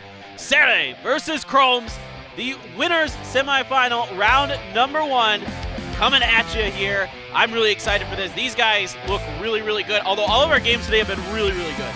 Yeah, right now we're getting in, and we're expecting to see probably, Ragdoll or a Beelzebub ban being rotated by KROMZ. And it seems that many players are actually opting to ban Chiwoo against KROMZ because, we know KROMZ doesn't have a Gianna. I guess Chiwoo has some of the really craziest whip set that KROMZ has. Yeah, absolutely. I mean, it got post-banned a bunch of times. Fran going to be first picked by KROMZ. Fran is in every single comp that KROMZ has put together today. The one time Fran was picked against SEA&AU, he did ban it. He ended up losing that match, though. So, kind of curious to see how SEA&AU responds this time around. Vanessa, and what is going to be our follow-up here is going to be Hathor. It looks like, are we going to lock it in? He's taking a bit of time. We've been seeing Vanessa a lot from this region, but here's a switch up. Lima. I looked at this and I was watching some of XERE's matches and I saw that he had this light Oracle available. Vanessa is going to be taken instead by KROMZ and Okeanos to follow up. Lima, really interesting. You don't get to see her too often, that's for sure. Yeah, this region is putting a lot of emphasis on Vanessa, potentially opening into Beast Riders later on, showing that it's a super popular meta thing here, as we see Barbara actually being taken away by XERE, as well as the Sierra. Double Oracles going for XERE right now. Right over to KROMZ. Now he has a pick for himself. I've seen this with XERE where he likes to pair up the Oracles when he plays. The Jaeger, he's going to take it, and that Savannah. We know that KROMZ's Savannah is crazy banana pants, and we will see what SEA&AU wants to finish up with here. A lot of options available. I mean, the thing with KROMZ is that he's got a overall very solid lineup, but it's lacking more, an AoE strip. He's got single target going on through Oki and Savannah, but there's no AoE, and Velajuel does work well against that, So I like that pick coming out of XERE. However, the Okeanos does have a chance to reset the Villa. But given that fact, XERE has so many units that kind of KROMZ would like to reset. This is a very strong last pick to round up XERE's lineup. All right, what are the bans going to be? It is going to be Vela and Jaeger that are banned. So you get to see this Lima in action. I mean, AoE strip, AoE cleanse. She's really, really useful in just keeping the buff advantage and debuff advantage on your side of the table. However, I do question how well is she going to work actually into Savannah Oki, because what good is she going to do if she's armor broken, she's locked down, she's getting crit to death. So I'm not seeing huge potential out of Lima here just yet, unless she gets some sick resistances. Yeah, but she's got a Ski-Doo. All right, all right, fair enough. I'll give it to you. Sierra's got one as well. I guess based on your logic, Xera's way in the lead right now. This game is over. We don't even need to commentate. GG. All right. So, yeah, the immunity's up now. Barbara took some decent damage there. She's going to use her starting of attack. She's going to strip it off of Okeanos and open the door. And we are over to the Lima, but the Lima... Ooh, she does get a stun, though, off that skill 1. Yeah, you were talking about the skin, and it's paying off. The skin means extra despair chance. I am not promoting Compto's packs, by the way. I'm not paid to say that, but Vanessa, armor break coming out, going for the Barbara, and he does get it, meaning that's going to stick even in the human form. Things are pretty good for KROMZ in that manner, but there's so much control on the side of XERE. Yeah, both of these Beast Riders very, very even in terms of their health right now, but you do have the Fran here for KROMZ. That can make things different. You're going to opt to finish off the Barbara over to the Hathor. She does have the delayed promise up, but there are 2 immunities. She's going to go for it anyway and get both of them out of Savannah and Okeanos. Yeah, right now this Barbara is not really going to be doing much damage because she's got the attack break, and he definitely wants to kill Vanessa before taking down Savannah potentially. As we see the big damage, and Sierra, you got to do something, buddy. All right, she's going to try. She gets the bombs on top of Vanessa. Now we are another stun proc. I told you, man. These skin. jet skis are over. The OP. Jet skis OP. All right. Yeah, I guess you have to buy the skin to win the game. As we see Oki, though, he doesn't land it on Sierra. That's one of the most important targets that he wanted. And given that she doesn't have a bomb, that does allow him a brief moment of time. However, she's got it next turn. He's really trying hard to take out Sierra right now because once that unit's gone, KROMZ is going to be in a really comfortable spot. Yeah, and, this is Fran proccing, so she can just heal everything back up to full. That's a big, big, big problem. And you do land the armor breaks onto everyone off that Savannah skill 3. It is looking dire here for XERE. Yep, it's going to be a concede coming out of XERE, and as I said, although the Lima did come in sick with the skin and the stuns, she didn't really make too much sense in that draft there. It didn't really seem like she had much of an opportunity to shine. Okeanos reset, and she was just kind of a sitting bag that stuns here. Yeah, it just looked like she was kind of like a comfort pick for XERE there, just going with something he feels like he can build around, but KROMZ very ready for it, very prepared. Has a fantastic draft. And that Fran, I can see why XERE likes to ban the Fran, because it really causes a whole bunch of problems for what he wants to do. But the Lima is going to be what KROMZ is going to ban. And then, of course, not too surprising to see the Jaeger banned as it was post-ban last time. Yeah, I'm a little surprised to see the Lima there. It didn't really do much for XERE last game, but I guess based on overall performance of XERE with that monster, KROMZ knows that he's a very good Lima user, so he doesn't want to enable that, as we see XERE taking the Fran away. Yeah, so Ganny Hathor going to be the response immediately by KROMZ here. Had the door open for it and took it. Next up is going to be Vanessa and Ragdoll. Looking like what XERE is thinking here. Now, he likes to pair, if he's going to lock in this Vanessa, he really likes to pair that Beelzebub up with it, because then you have a whole bunch of people coming back from the dead. Yeah, and he could even pair a Beast Rider with it. I assume he's thinking about a Beast Rider Beelzebub here. However, Barbara, a very strong Beast Rider, the most contested potentially next to Savannah, is going to be taken away by KROMZ. The win rate actually very low at 31%, but still, she is a very versatile unit, and she does massive damage on turn 1. We've seen time and time again her going for armor break, and it tends to get a unit down. All right, so Josephine, thinking about it again, is XERE. It really worked out for him last time, but it is going to be a Beast Rider as well to pair with that Vanessa passive. So Savannah here, as we have Beast Riders on both sides, and quickly Vigor going to be locked in for KROMZ. Alright, so KROMZ has a Gani Hathor type of lineup with 2 other extra damage source so that it's not too lacking in terms of damage, because if you only have CC, sometimes it may work, but sometimes it may not. So KROMZ has a very safe Gani Hathor lineup. XERE has more of a I want to not get slipped and I want to try to kill you when I get a turn type of lineup. Okay, yeah, so he is going to go for the Gani ban. You do not want to let that combo come through. And that's going to let Chiwoo go through. So you do have that AoE strip available from both, and then you get both speed leaders picked for these guys. So we move in to game number 2. It was KROMZ who took game number 1. And you first up get to go with Chiwoo. Going to go with that sleeve attack, gets the strips. Yeah, and now Josephine, it did come in very clutch for XERE earlier, as his Josephine somehow tends to land everything. Yeah, the accuracy through the roof on this Josephine. Now we're over here doing some good damage onto Barbara there from the Ragdoll, looking to knock her down into her passive form. Yeah, keep in mind that proc was extremely crucial, because now that the Beast Rider is out of her beast form, there's nothing that she can do to get back on it, and had that proc not happened, she would have been able to get off another skill before this happens. Yeah, really, really good point there. Now over to the Vigor, gonna use that Predator's Cry. Up and running is everybody with those buffs now, and the Seal of Fire coming on the bar, but not really doing too much damage there. Nate, the North Star Wisdom coming through. You're trying to strip things off the Ragdoll. Only gets one of them, doesn't get the attack buff, but does get the immunity. Yeah, he won an attack buff, but I guess immunity will have to suffice, as Hathor, he does have skill 3 available. I would be a bit surprised if he uses it here, because he would only get Ragdoll with it, and Fran can just go ahead and cleanse the other things, so I would have actually preferred that he saved it. Okay, yeah, and then you get the proc the passive out of the Josephine there to get some shields anyway, because of the disabled state, and then some just pecking damage being traded back and forth over to Fran as she can purify. She does go for the Vanessa on that one. Why Vanessa? You should have just cleansed Ragdoll, obviously, because KROMZ, he's trying so hard to kill Vanessa the whole game. It doesn't make sense for him to kill Ragdoll first, so all you had to do was really cleanse the Ragdoll. But whatever the case, that skill 3 out of Hathor, I feel, was a big misplay on the side of KROMZ. You really want to be using that when Fran has no immunity, just like this. You should have waited for this, and now you are going to get snowballed with your Hathor not having skill 3, right? Because even though Vigor is proccing, getting the armor breaks, and Vanessa going down, right now, this would have looked so much better if everything was sleeping.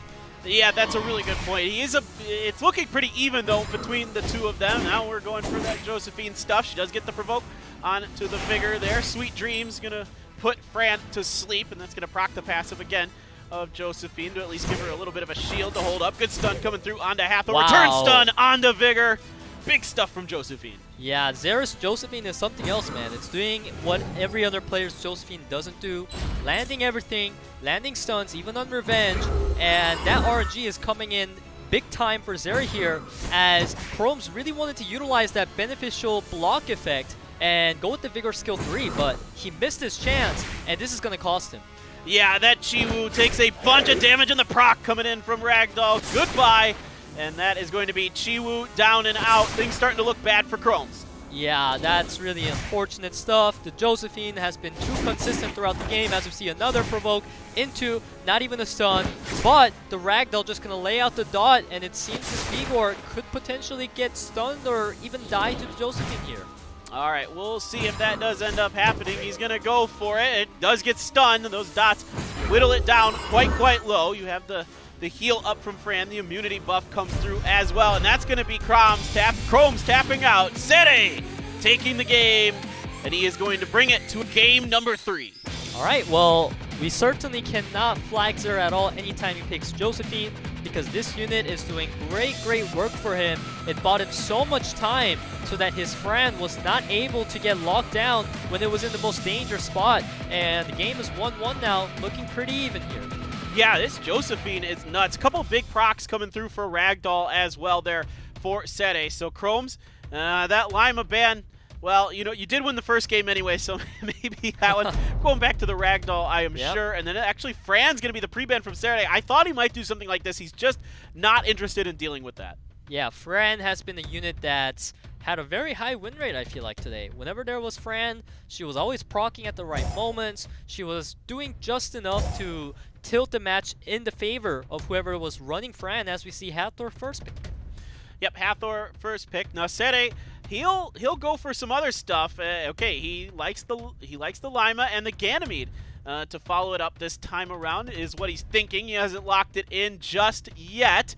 As we wait to count this down, really taking his time is SEA&AU, and actually he's not going to go for the Lima, he's going to switch over to Vanessa. Yeah, I like that a lot better. I like to pick a unit like Lima when you get to see more of the opponent's draft, and then be like, okay, does Lima make sense here? Vanessa, Gany, I would say is a stronger duo for XERE here, and now if you're on the side of KROMZ, you've had your Gany Hathor combo taken away last game because Gany was banned. This time Gany's taken away, so you're going to have to improvise with that Hathor and bring in some extra damage like SEA&AU and Barbara. Alright, yeah, SEA&AU and Barbara again. Barbara, KROMZ really liking Barbara here today. Bringing her out in the last couple matches. SEA&AU is everybody's favorite. Now you're thinking about the Lima and the Savannah for SEA&AU. And let's see if he is going to lock it in this time or if he is continuing to troll us a bit. It looks like he's going to let that one count down, and it does lock in. Yeah, so the reason why Barbara has been having such a bad win rate despite her kit being so good, her always having an impact when she's picked, is because she tends to switch into human form too easily, and at that point she becomes useless and you're fighting 3v4. And she hasn't been picked too much with Vanessa. She's been picked a lot with SEA&AU and Hathor, and I feel like that's why these Beast Riders are not getting the best of win rates, as KROMZ really locking in the double Beast Rider synergy, but keep in mind, there's no Vanessa. Yeah, and okay, here it is. We finally get the maybe see the Beelzebub, but I wouldn't be too surprised if it's banned. We'll see exactly what KROMZ wants to do. Yeah, I mean, Beelzebub, that's a ban coming right there. No thinking on it because that unit is scary, especially when you're running a lot of bruisers. You don't want a unit that kind of, you know, just comes back out of the dead and one-shots you all of a sudden. But it's nice for SEA&AU. He's got a lot of options that he can throw into that last slot that he can basically set up his first four into a good combo and then force you to ban that last pick. He's done it a lot here today. Now, we do get some good damage onto Savannah there, about half of her health going down. Over to Barbara up next, taking a bit of time, thinking about exactly what he wants to do here.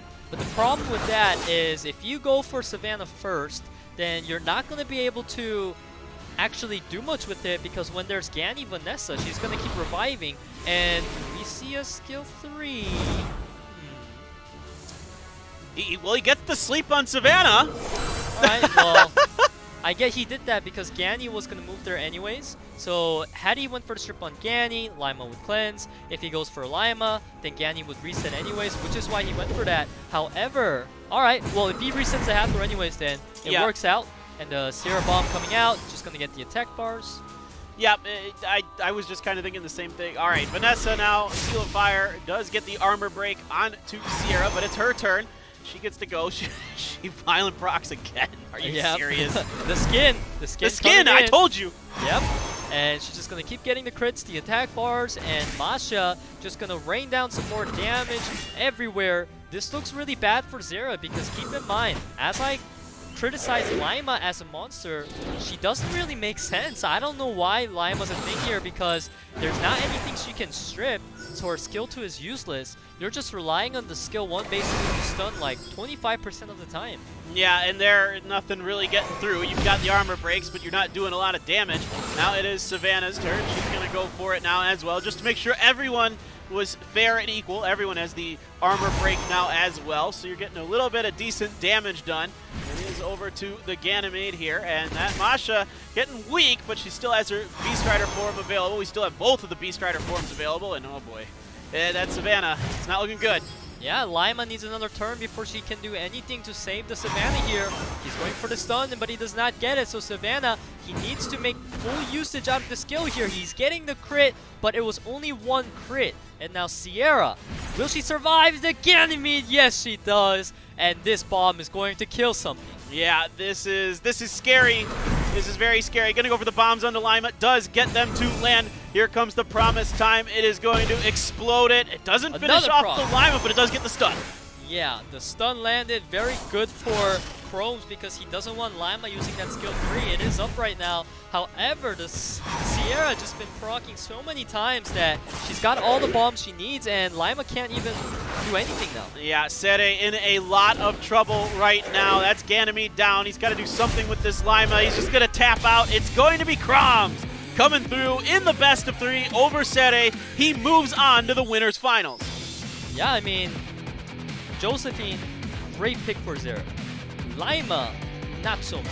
So XERE talked about how he likes to pick aggressive drafts, and Lima can be a very aggressive pick under right circumstances, but I would have rather he last picked it potentially, maybe feel out the opponent's draft first, because when you're picking it into Beast Riders and Sierra and there's nothing you can strip, you only have her as a cleanse, like, at that point, why not something like Velajewel, you know? Yes, There's better exactly. cleansers available. Exactly what I was just thinking. I'm like, why wouldn't you just, go for Velajewel there? So, I mean, of course, you love to have that, that Lima is just kind of a flex. But in this case, it doesn't seem to do so. I mean, I'm looking at that lineup, and you're right. There's literally no buffs available. It's just not going to work out there. So, congratulations to KROMZ. Moving on to the winners finals, giving himself a really good chance to be one of the 2 players that's going to represent this region at the APAC finals. SEA&AU moves over to the losers bracket, but he did win 1 game today, or 1 match, so he's able to leapfrog. He's got a bye in the first round yesterday, so he faces whoever wins the first 2 matches tomorrow. So stay tuned if you're a Vietnam fan. Don't worry, he's still alive. It's A-okay, guys. He can still come back and do it. We've seen it happen to a couple players where they come through and do really well in that losers bracket. So good matchup there. A fun game. Another one that goes to 3. We've had a lot of really good series, at least, in terms of the games coming back and forth.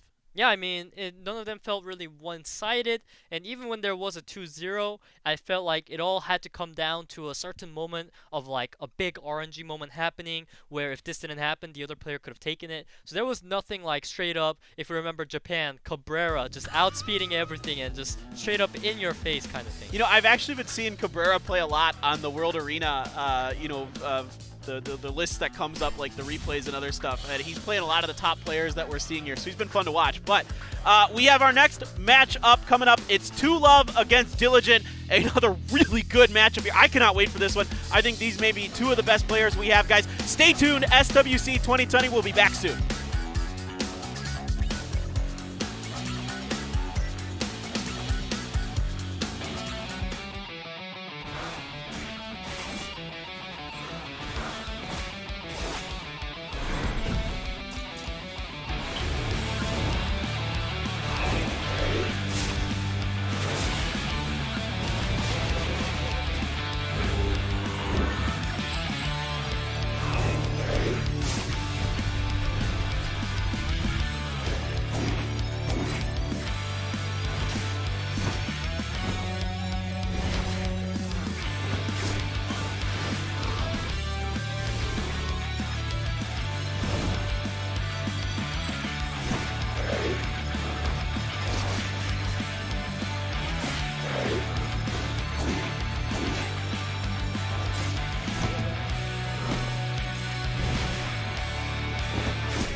Street fighters have entered Summoner's War. Unleash a new world of adventure. Summoner's War. 昇竜拳 Event bonus. Get Ken for free.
Hello, Summoner. Hi, Summoners.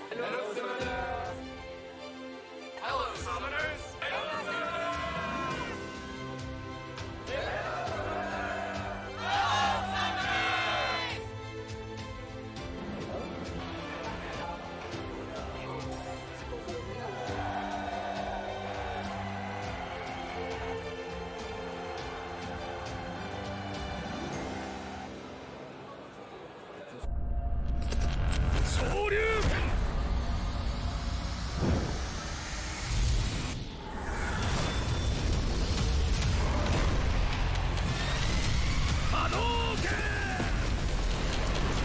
Street fighters have entered Summoner's War.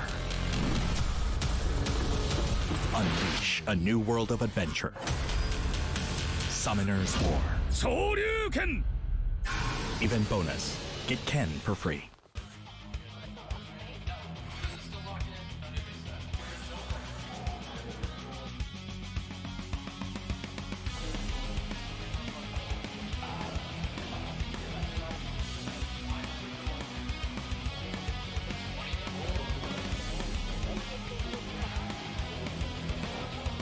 Let's play Summoner's War! Let's play Summoner's War!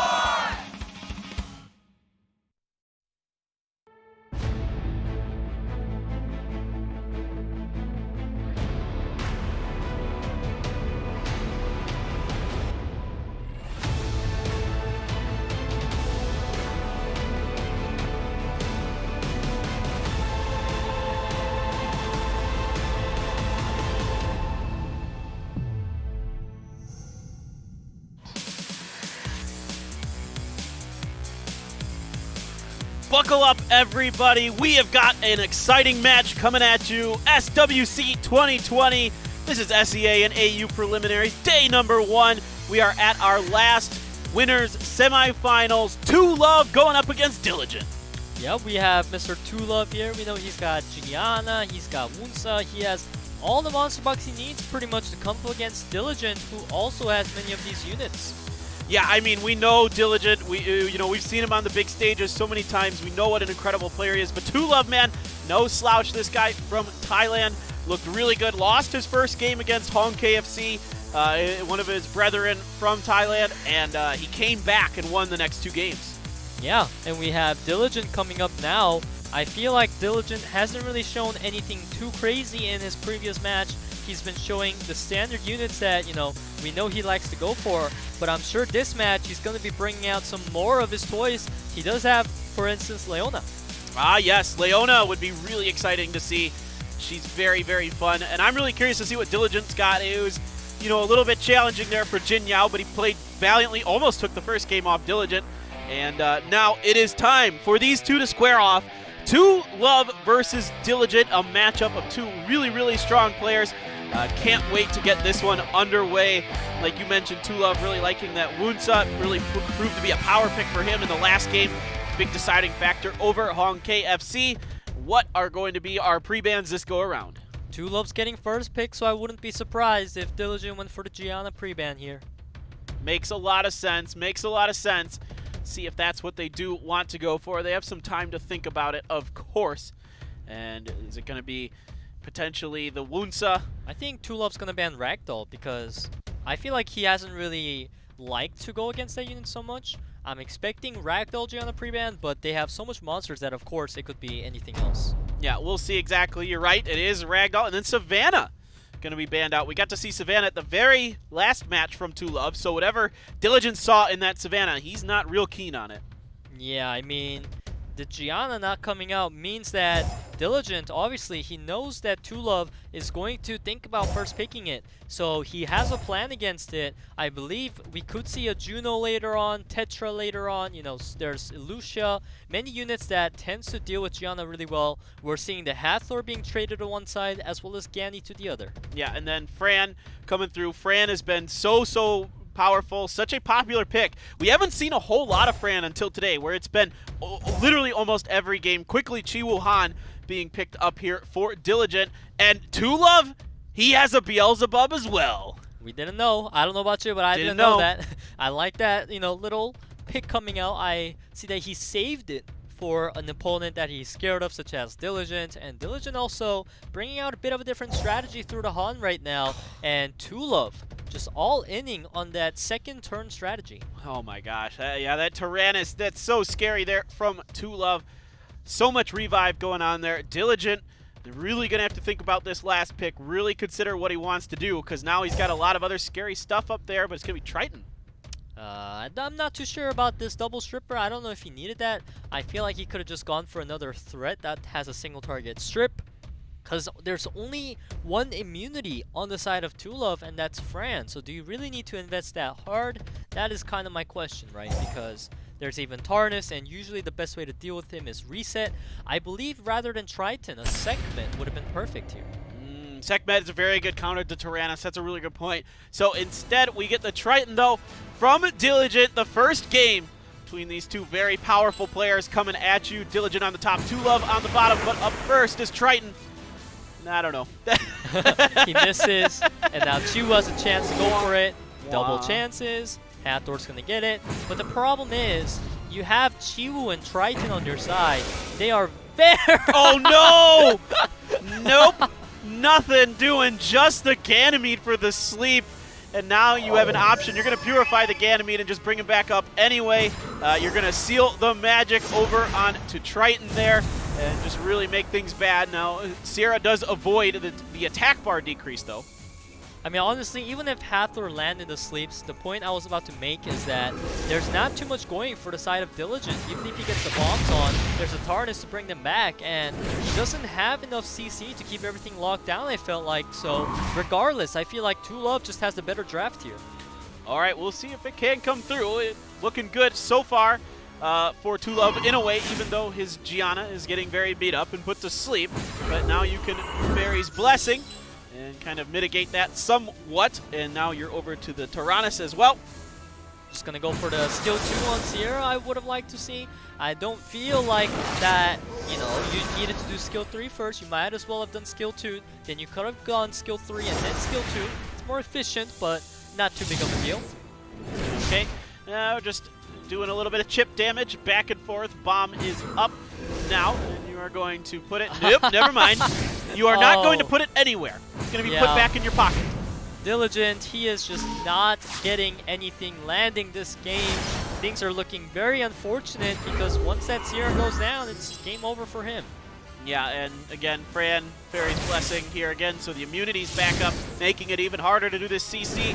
And you just continue as that Triton did get reset, so, you know, even getting that strip is going to be difficult. And a lot of damage being done here to XERE. Now she's going to counter with her own bomb, come through, do some decent damage to XERE. Yeah, Gianna right now looking unhealthy as well as XERE. Both players showing a lot of emphasis on wanting to take out the Oracles. However, do keep in mind that Tulov, he's got infinite revive, right? The Ganymede Tarnus combo, we have seen this dominate before. And if I was Diligent, honestly, I would tap out at this point because his draft was so bad that even if he landed everything, I believe the outcome would have been the same. Yeah, it's not looking good, that's for sure, and he's already lost his XERE, so his big-time damage dealer is down, and your sub-damage dealers in like a Chiwoo and other things, they're there, but it's not looking good. Fate of Destruction coming through, gets the bomb onto the Hathor, add a little insult to injury. There we go, it is going to be Diligent who taps out. Tulov takes the first game. Alright, I hope that Diligent, he learned from that game. Hey, maybe I can't do double stripper like that, you know, especially when it's not a Gianna, because that really falls off, you know? You only have a XERE there to keep things locked down after XERE or after Hathor sleep. Maybe you could go for the silence from Triton, but that's even tricky too because you don't want to wake up units that are sleeping, so that Triton pick, I hope I don't see it again. Yeah, that one was seems a little off there for the Diligent, and now we go into game number 2, and Diligent potentially facing elimination on the day. But again, if a player loses, they still have a chance tomorrow to come back and punch their way through. So this time it's going to be Gianna banned by Tulov, and then a Hathor banned from Diligent. Yeah, so Diligent showed confidence against Gianna last time when Tulov had the first pick, but Tulov is saying, hey, I know there's ways to counter Gianna, but I'd still rather not because that's going to mess up my draft. I just don't want to deal with it. So now we have XERE for Ngani. Yeah, Sierra and Chiwoo once again for Diligent, and he is looking to follow that up with something else. No Hathor available this time around. So, what else are we thinking? The Han again this time. Alright, so we got the AoE Stripper for the Ganymede once again, as well as Han. So right now, Two Love, he doesn't have Hathor available, so he does go for the Oki, right? We've seen that unit many times. And Vanessa investing heavily into the aspect of, hey, I want my Oki to be able to contest you for the first turn. Yeah, absolutely. Makes a lot of sense. Now you're putting Diligent in a bit of a tricky position. You got to think about how you're going to handle especially all that CC that could be dealt here. And there's a good balance on Two Love's team right now. It has kind of a lot of different things. It's got speed, it's got CC, it's got immunity, it's got heals, it's got damage. It's going to be Daphnis at Veligul. I was wondering if he's going to go for something immunity. Yeah, okay, so the Veligul pick is a very good pick. It is very strong. And Daphnis pick, it is good into Fran.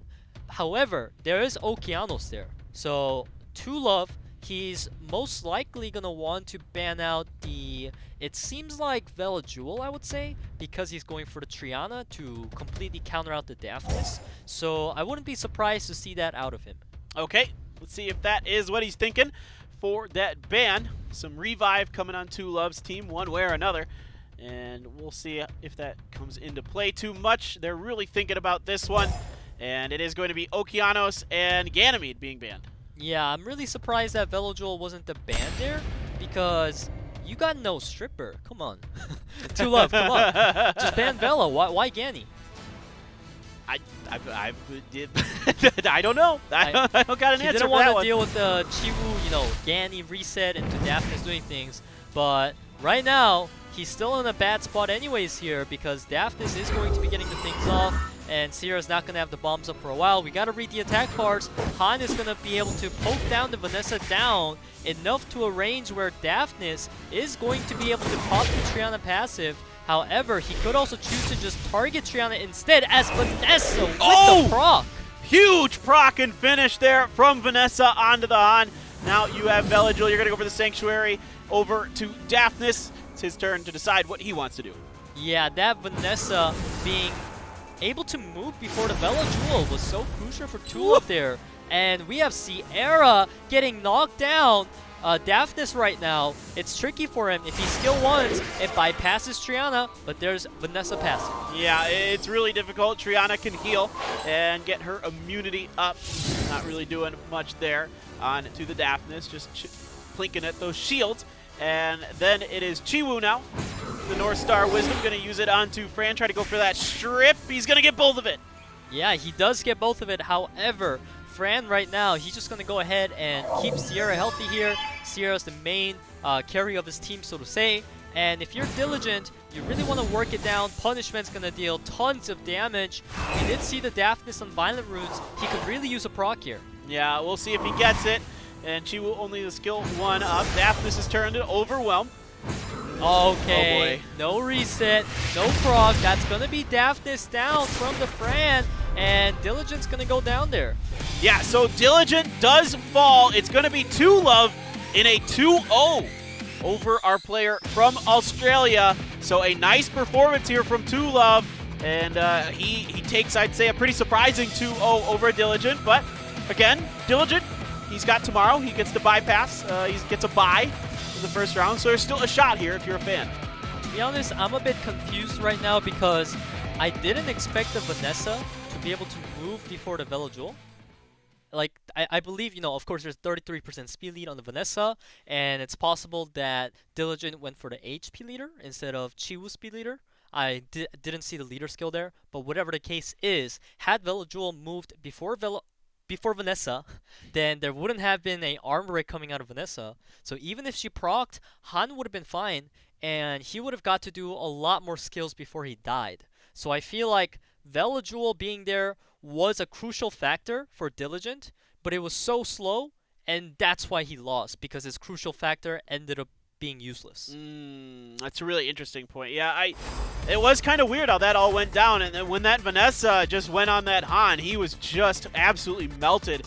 Two Love, 2 O's. Diligent, living up to his name there. With the, he's got an O and a 2 in his name, so therefore that's what he should be doing here, right? That's how that works. Yeah. Sure, I guess. I'm just trying to troll you into that. So a good game here between Two Love and Diligent. So it is going to be Two Love coming up against KROMZ. That's going to be our winners final. Whoever wins that is going to move on to the APAC regionals.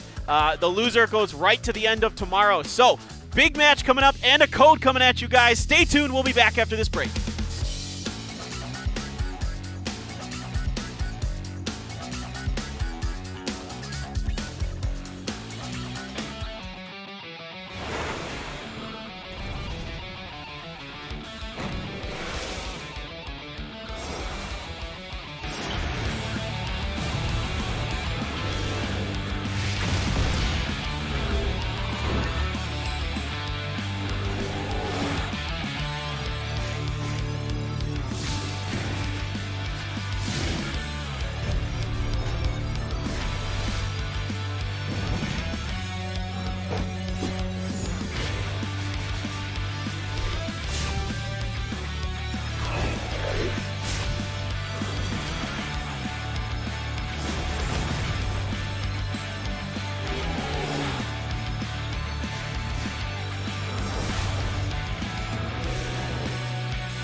Street fighters have entered Summoner's War. Unleash a new world of adventure. Summoner's War. 昇竜拳 Event bonus. Get Ken for free.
Summoners. Hi, Summoners.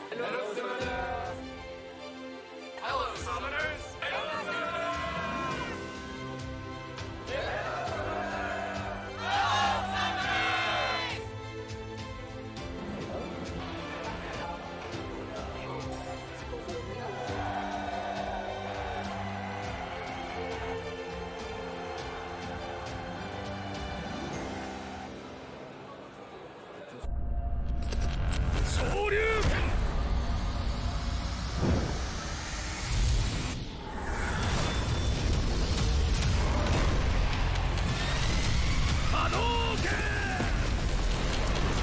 Street fighters have entered Summoner's War.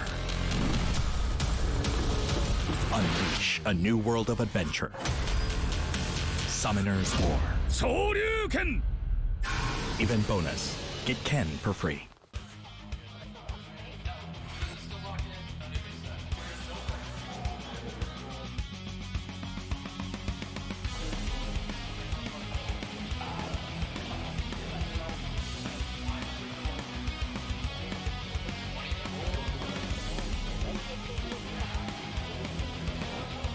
Let's play Summoners War! Let's play Summoners War!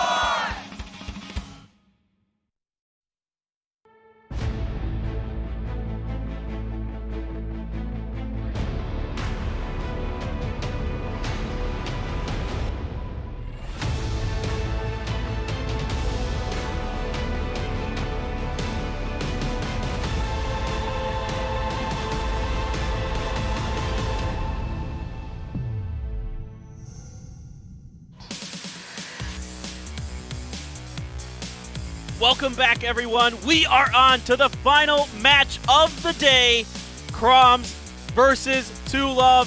We're going to find out which one of these guys is going to be moving on to the APAC Regionals. It's been a great day for both of them so far. A lot of diversity in their picks. I was just looking over everything they picked here. Both of these players are all over the board. There's nothing that seems like it's kind of like a go-to for them. They're able to adapt well. Yeah, KROMZ has many monsters, many rune sets. He can definitely adjust his playstyle according to his opponents, and he has been playing pretty decent so far. Yeah, I really like what I'm seeing out of KROMZ. I mean, I'm looking all over the board here. I mean, he's done stuff like Fran, Vanessa, Okeanos, Savannah. Then the next game he went over to Chiwoo, Barbara, Vigor, Hathor. He's using some, you know, of course, Mons more than once, but he's doing a very good job mixing it up, as is 2Love, I feel like. But 2Love has been getting a little reliant on Fran, so I'm going to be curious to see if that plays a role. It is one of his favorite Mons. Yeah, something to keep in mind here is they don't share too many monsters in common. I do feel that they have a bit of a different playstyle coming in, so it's going to be interesting to see two players kind of doing their own thing rather than, oh, I'm always going to pre-ban Gianna and now it's my turn to pre-ban it, you know, that kind of thing. Yeah, feels like it's been a lot of Gianna pre-ban, and it might be some Gianna pre-ban here, but we will see, as it is going to be KROMZ versus 2Love, the winner's final. These guys, whoever wins this one, gets to join the guys like Skit, and Charmy, and then Tanaka Tsubasa, and Shiki. I got it. Boom. All four off the top of my head. All right, Gianna and Jaeger are going to be your pre-bans. You smiled at me a solid memory, man. If you asked me who's the four players that are moving on, I'd be like, so about the game. Well, all right, let's get into that. So I'll take care of that part. You take care of this part. It's going to be KROMZ up first here. All right, so KROMZ, as you talked about, these players have been putting a lot of emphasis on Fran today, and KROMZ is no exception. Yeah, he's going to steal it away from 2Love. 2Love had Fran in both of those games that he won against Diligent, and he had it in a game that he won earlier on today. So it makes a lot of sense for him, and it's going to be Gani Hathor as the follow-up, Vanessa here, and Okeanos. Yeah, I mean, we see that 62% win rate on Fran there. Absolutely insane. And now this is given that she got nerfed a long time back before she actually used to stun. So you can only imagine how much more insane that unit would have been, as we see the Gani Hathor on the side of 2Love, and he's mixing in the Wusa so that he can deal with the Oki. Yeah, absolutely. And, you know, the element advantage coming into that, because he got 3 wind against 2 fire, as it is going to be KROMZ looking to lock in these last 2 picks for himself. The Wusa, we didn't get to see it. It was banned the one time 2Love went for it, and it is going to be Diana and Daphnis coming through. Yeah, aggressive picks by KROMZ here. He's really pushing a lot of pressure right now onto the Wusa pick because both of these units make really great usage out of opponents' buffs and turn them into debuffs. So now, if you're 2Love, you know that your Wusa's probably getting through, so you gotta draft around that, as we see Laika as an answer to Diana and Daphnis. Yeah, Laika looks like that's going to be the pickup, the final one.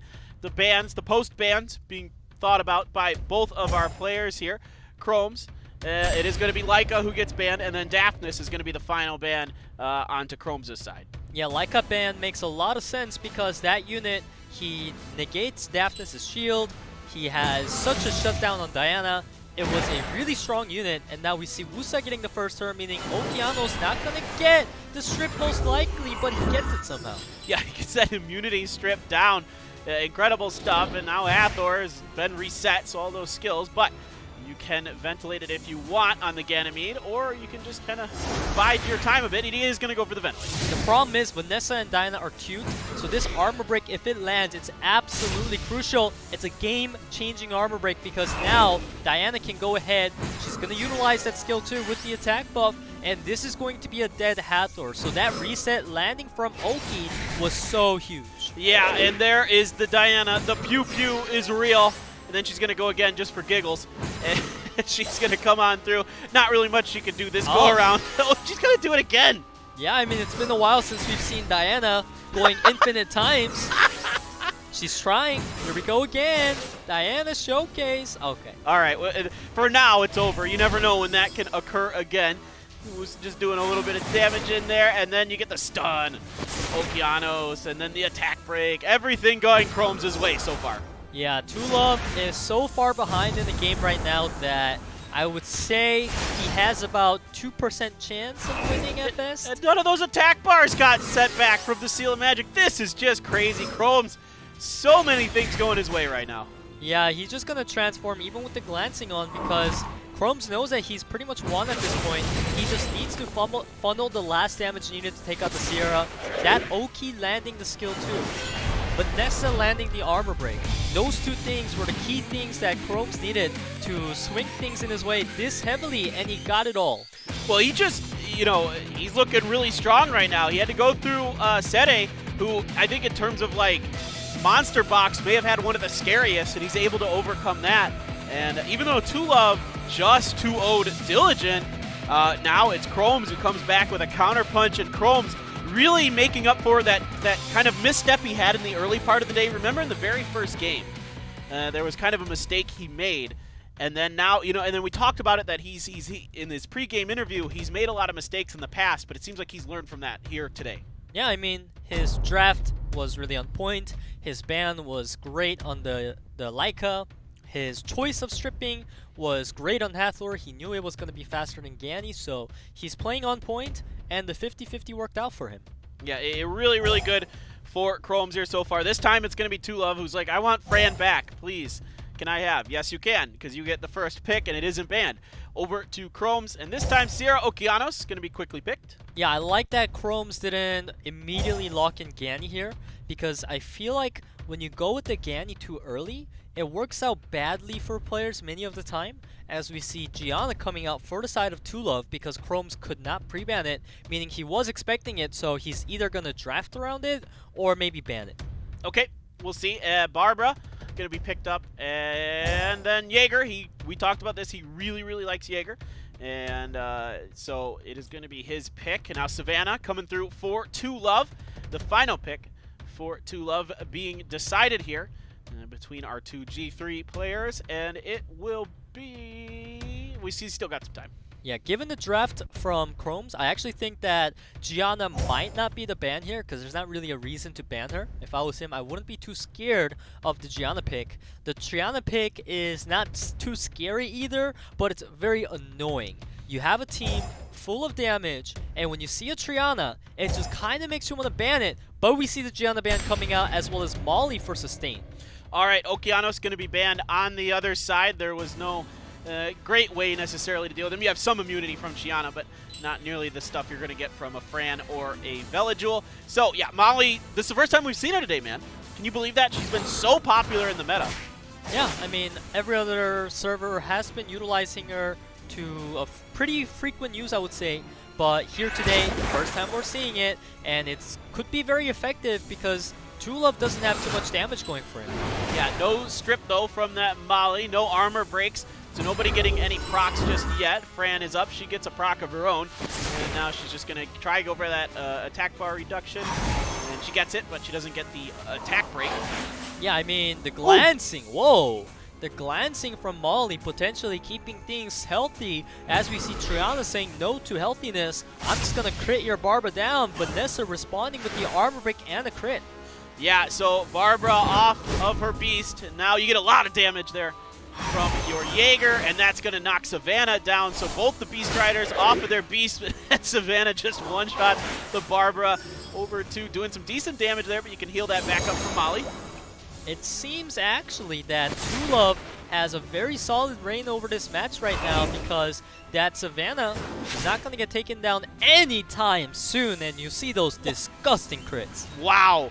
Poor Jaeger. Now there's still hope here for sure, and now you're going to try to finish this Triana off with the bombs, and the explosion doesn't really do enough there. And now you're going to get the healing music and the immunity back up. So you're going to continue to focus down the Triana. Indeed, it doesn't really do much though. Alright, he's getting the proc though. This will do a lot because it's going to take her out, and now Vanessa passive is down, meaning once he takes down Savannah, she's going to be down forever. So Molly needs to buy time right now for Jaeger and make sure the glancing comes through. Yeah, absolutely. Oh, this is huge. Oh. This is absolutely huge, but the arbor break misses. Woo! Resisted it. Now you do get the slow there, and then the Jaeger does go down. Things looking very good for TrueLove. Yeah, just too much damage coming out, not enough glancing, too much procs, and Jaeger went down. That does mean that TrueLove most likely has this one now. Yeah, it's looking pretty good, and who knows, maybe you get some Sierra proc shenanigans going or something, but I don't know. It is going to be a lot of damage coming her way now. Oof! Big critical.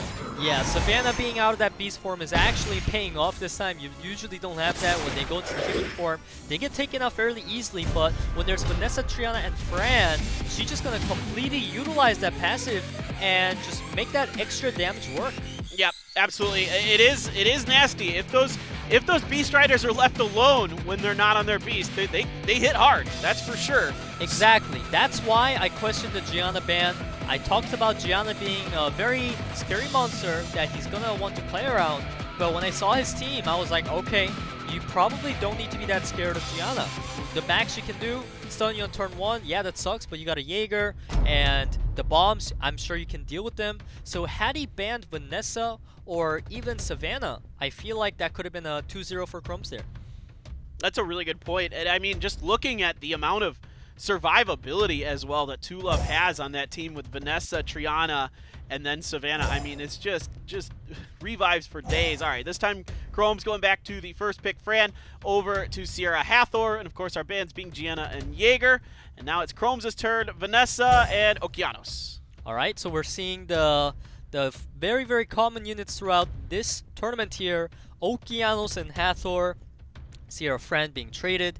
Now TrueLove has the Chiwu there, and we also know TrueLove has Wunsa. I don't think he's going to go for the double Pioneers. It's unnecessary.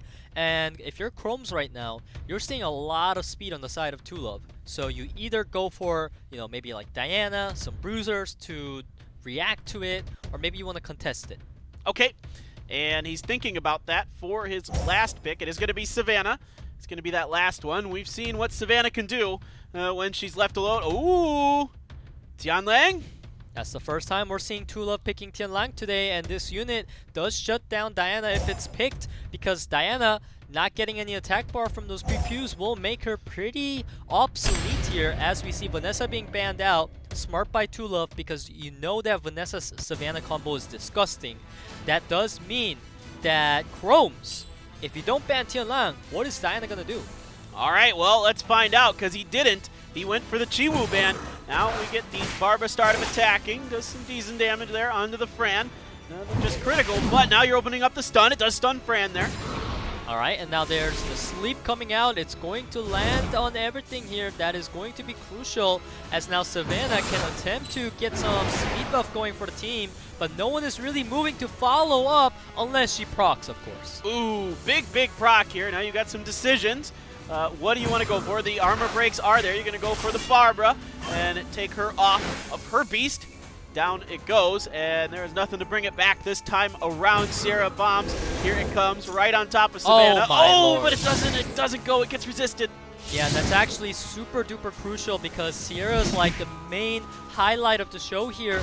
She really needed to land that bomb, as Savannah getting so many procs in the right moments. I mean, this is just a Savannah game right now. She's coming through. Now you're going over to the Fran. You're sick of this Savannah. She's still somehow hanging on with 1 HP before she goes into her form. Sleep coming through again. Now you're putting it down to the Rider. The bomb goes off on top of Fran, but she survives. Yeah, that bomb being placed on Fran was absolutely crucial from 2Love. And now Savannah, she's got attack break, so it's not going to do too much. But like I said, had the bomb landed earlier on Savannah, this Savannah already would have been in a really rough spot. As we see Diana proccing, just going to go for the transform here. He doesn't really care that he's not going to get the full attack bar. He wants to take the Sierra out, and that is so much damage. Yeah, big damage coming from Diana this time around. He wants a stun, triple stun. Oh, just the one onto Diana. Now we get the bomb put on top of Diana. She is in her human form. She is much more vulnerable, and down she goes. Yeah, I mean, I can respect the play coming out of Chrome. I completely see it, and I know why he did it, but that also ended up costing him the Diana, and that does mean his win rate is looking very, very grim right now. Okay, we do get the increased cooldown, but that is going to be Savannah finished off. You're going to need some kind of Okeanos magic. Here comes the delayed promise. It is going to get the sleep, though, on to the Okeanos. He is in a world of trouble. It doesn't really matter too much. He's just going to get woken up each time because they're just going to keep attacking him. Oh my Stun gosh. and the armor break. Oh, bad news bears here for the Okeanos. He's stunned again. This looks like it's going to be 2Love taking the game and the match, and he is finding his way to the 2020 SWC APAC Regionals. Yeah, I mean, that Tianlan got triple Despair stuns in a row with that skill 1, so really, really solid pick there by 2Love. It allowed him to completely shut down Diana as a monster. All she did that game was around 8,000, 9,000 damage, and then she died. As well as all the extra stuns he was able to get from it. He had probably one of the best RNG you could ask for from Tianlan. Yeah, absolutely. I mean, it was a really nice pocket pick there for 2Love. We didn't see it all day, and then at the very last game, at a crucial moment, he throws it down. Really good timing, and like you mentioned, a good counter to the Diana that was really powerful for KROMZ in the first game of that match. So, really exciting matchup here, and congratulations to 2Love. He is going to move on and represent Thailand there. Great stuff from him. KROMZ here, he is, he's played very well. He gets to go right to the finals tomorrow, so that's good news for him. So I could tell you what, man, we could have, depending on who KROMZ goes up against, we could have 2 players from Thailand coming through here. Yeah, I mean, I'm sure the fans from Thailand are happy to hear that. I know people in SEA, they're all about country pride. They're downright scary about it, Everyone has country pride, but these people, they get our pitchforks. Please no pitchforks, guys. This is just a fun game. But of course you want to represent your country. Of course you want to support it. And congratulations to 2Love. Congratulations to our Thai fans. I hope you guys are happy with that. What a final game there, too, between them. Again, another best of 3 that goes down to the 3rd game. Really fun, really exciting games all throughout the day, but really it was the story of Thailand. They come through, powerhousing through everybody. But remember, if your favorite player lost here, guys, don't worry. They get to come back. They get to play again tomorrow, and we'll be here again for it. And he's going to be joining the likes of those other players. And we do have another code coming up, so stay tuned, guys. That's coming soon. Don't worry. We know you want it. And it's going to be another really exciting day tomorrow. Yeah, I mean, we're seeing the matchups, right? DOLPHINBUFF versus FENRIR, HONGKFC, JINYAO, Diligent XERE, and then the final boss is going to be KROMZ. Really excited. KROMZ I played really, really well here today. It just kind of came down to some really good picking by 2Love at the end of that one. I mean, that Tianlang kind of coming out of nowhere there. He hadn't mentioned it on any of his profiles or anything, so he's there were a few curveballs coming at us today. That Beelzebub as well from 2Love he has some deep, deep pockets apparently. Yeah, but he doesn't even need to pick them because he knows that it's better to take units that actually make sense into the situation. You know, I'm gonna refer to Laima, for instance, right now because that's the first thing that comes to my mind. Just because Laima's a light dark nav 5 and she does great things for you usually, that doesn't mean you can always pick her because sometimes there are monsters that just fit better into the situation, and Tulov knows exactly that. And everything is a counter. There's a counter to everything. It's not like there's something in here that's just going to win every time. There's always a way to work around it if you're smart. We see this so much in this that a lot of this comes down to the draft, right? Where the players, just kind of outdraft each other, outthink each other. And that's what makes this so exciting to me, is really kind of watching how they're thinking around their picks, how they're revolving around each other. They're watching the previous matches, how they're reacting to that, how they're reacting even to like seeing other players play. Like we saw the Rika picks early on because we saw Skit do that last week, and then that kind of fell off as things went on because they're like, I can do other stuff instead. Even though it was successful, I still really think it's really fun to watch how all these players kind of think and adapt. My main takeaway from today is the Holy Pentagon, right? Sierra, Fran, Gani, Hathor, and Oki. And surprisingly, we've seen literally every single player try to contest and rely on Oki, which was very unique because other servers did not really do that much. Because Oki is a unit we talked about. He has big risks, but I feel like Oki really paid off today. He's been more consistent than not. Yeah, he has been really good. And there is a good thing down here for you. Cheer for day 1. This one's a nice one. 100 energy and a mystical scroll. So good luck on your picks with that, as that's another nice little prize for you guys. Thank you again for tuning in, guys. We hope you had fun. I know we always have fun. It's just always so interesting to see what these players are doing and how they're drafting, and each region's just got these little wrinkles that are a little bit different between them. And like you mentioned here, Okeanos way more popular than the other regions, but still pretty good. Fran more popular here as well. Beast Riders, Vanessa. Beast Riders. We saw Masha for the first time in APAC, I think. We've seen Barbara before, of course, but yeah, Barbara Savannah. But I think today was the first time we've seen Masha, maybe somebody played it in Japan, but I think other than that, we haven't got to see it. There's Beelzebubs floating around in here, and that's scary. So really fun, really fun stuff. Yeah, I mean, you pretty much nailed it. I don't know what else to add to that. Yeah, thank you. I don't need you to say anything else. I'm too good. Yeah. I'll just sit here then. Yeah, you fine, do that. Fine. You talk, I'm going to just sit here. That is okay. You are allowed to do that. Thank you again, guys. Paper Thin and Peter here. We are very, very pleased to have you joining us. We hope you guys enjoyed it again. We'll be back tomorrow, same time, same place. Again, all these players are still in it if they lost today, so don't worry. Your favorite player, if they lost, you get to watch them again tomorrow. Hopefully they can come through for you. That does us. We'll be back tomorrow. See you then.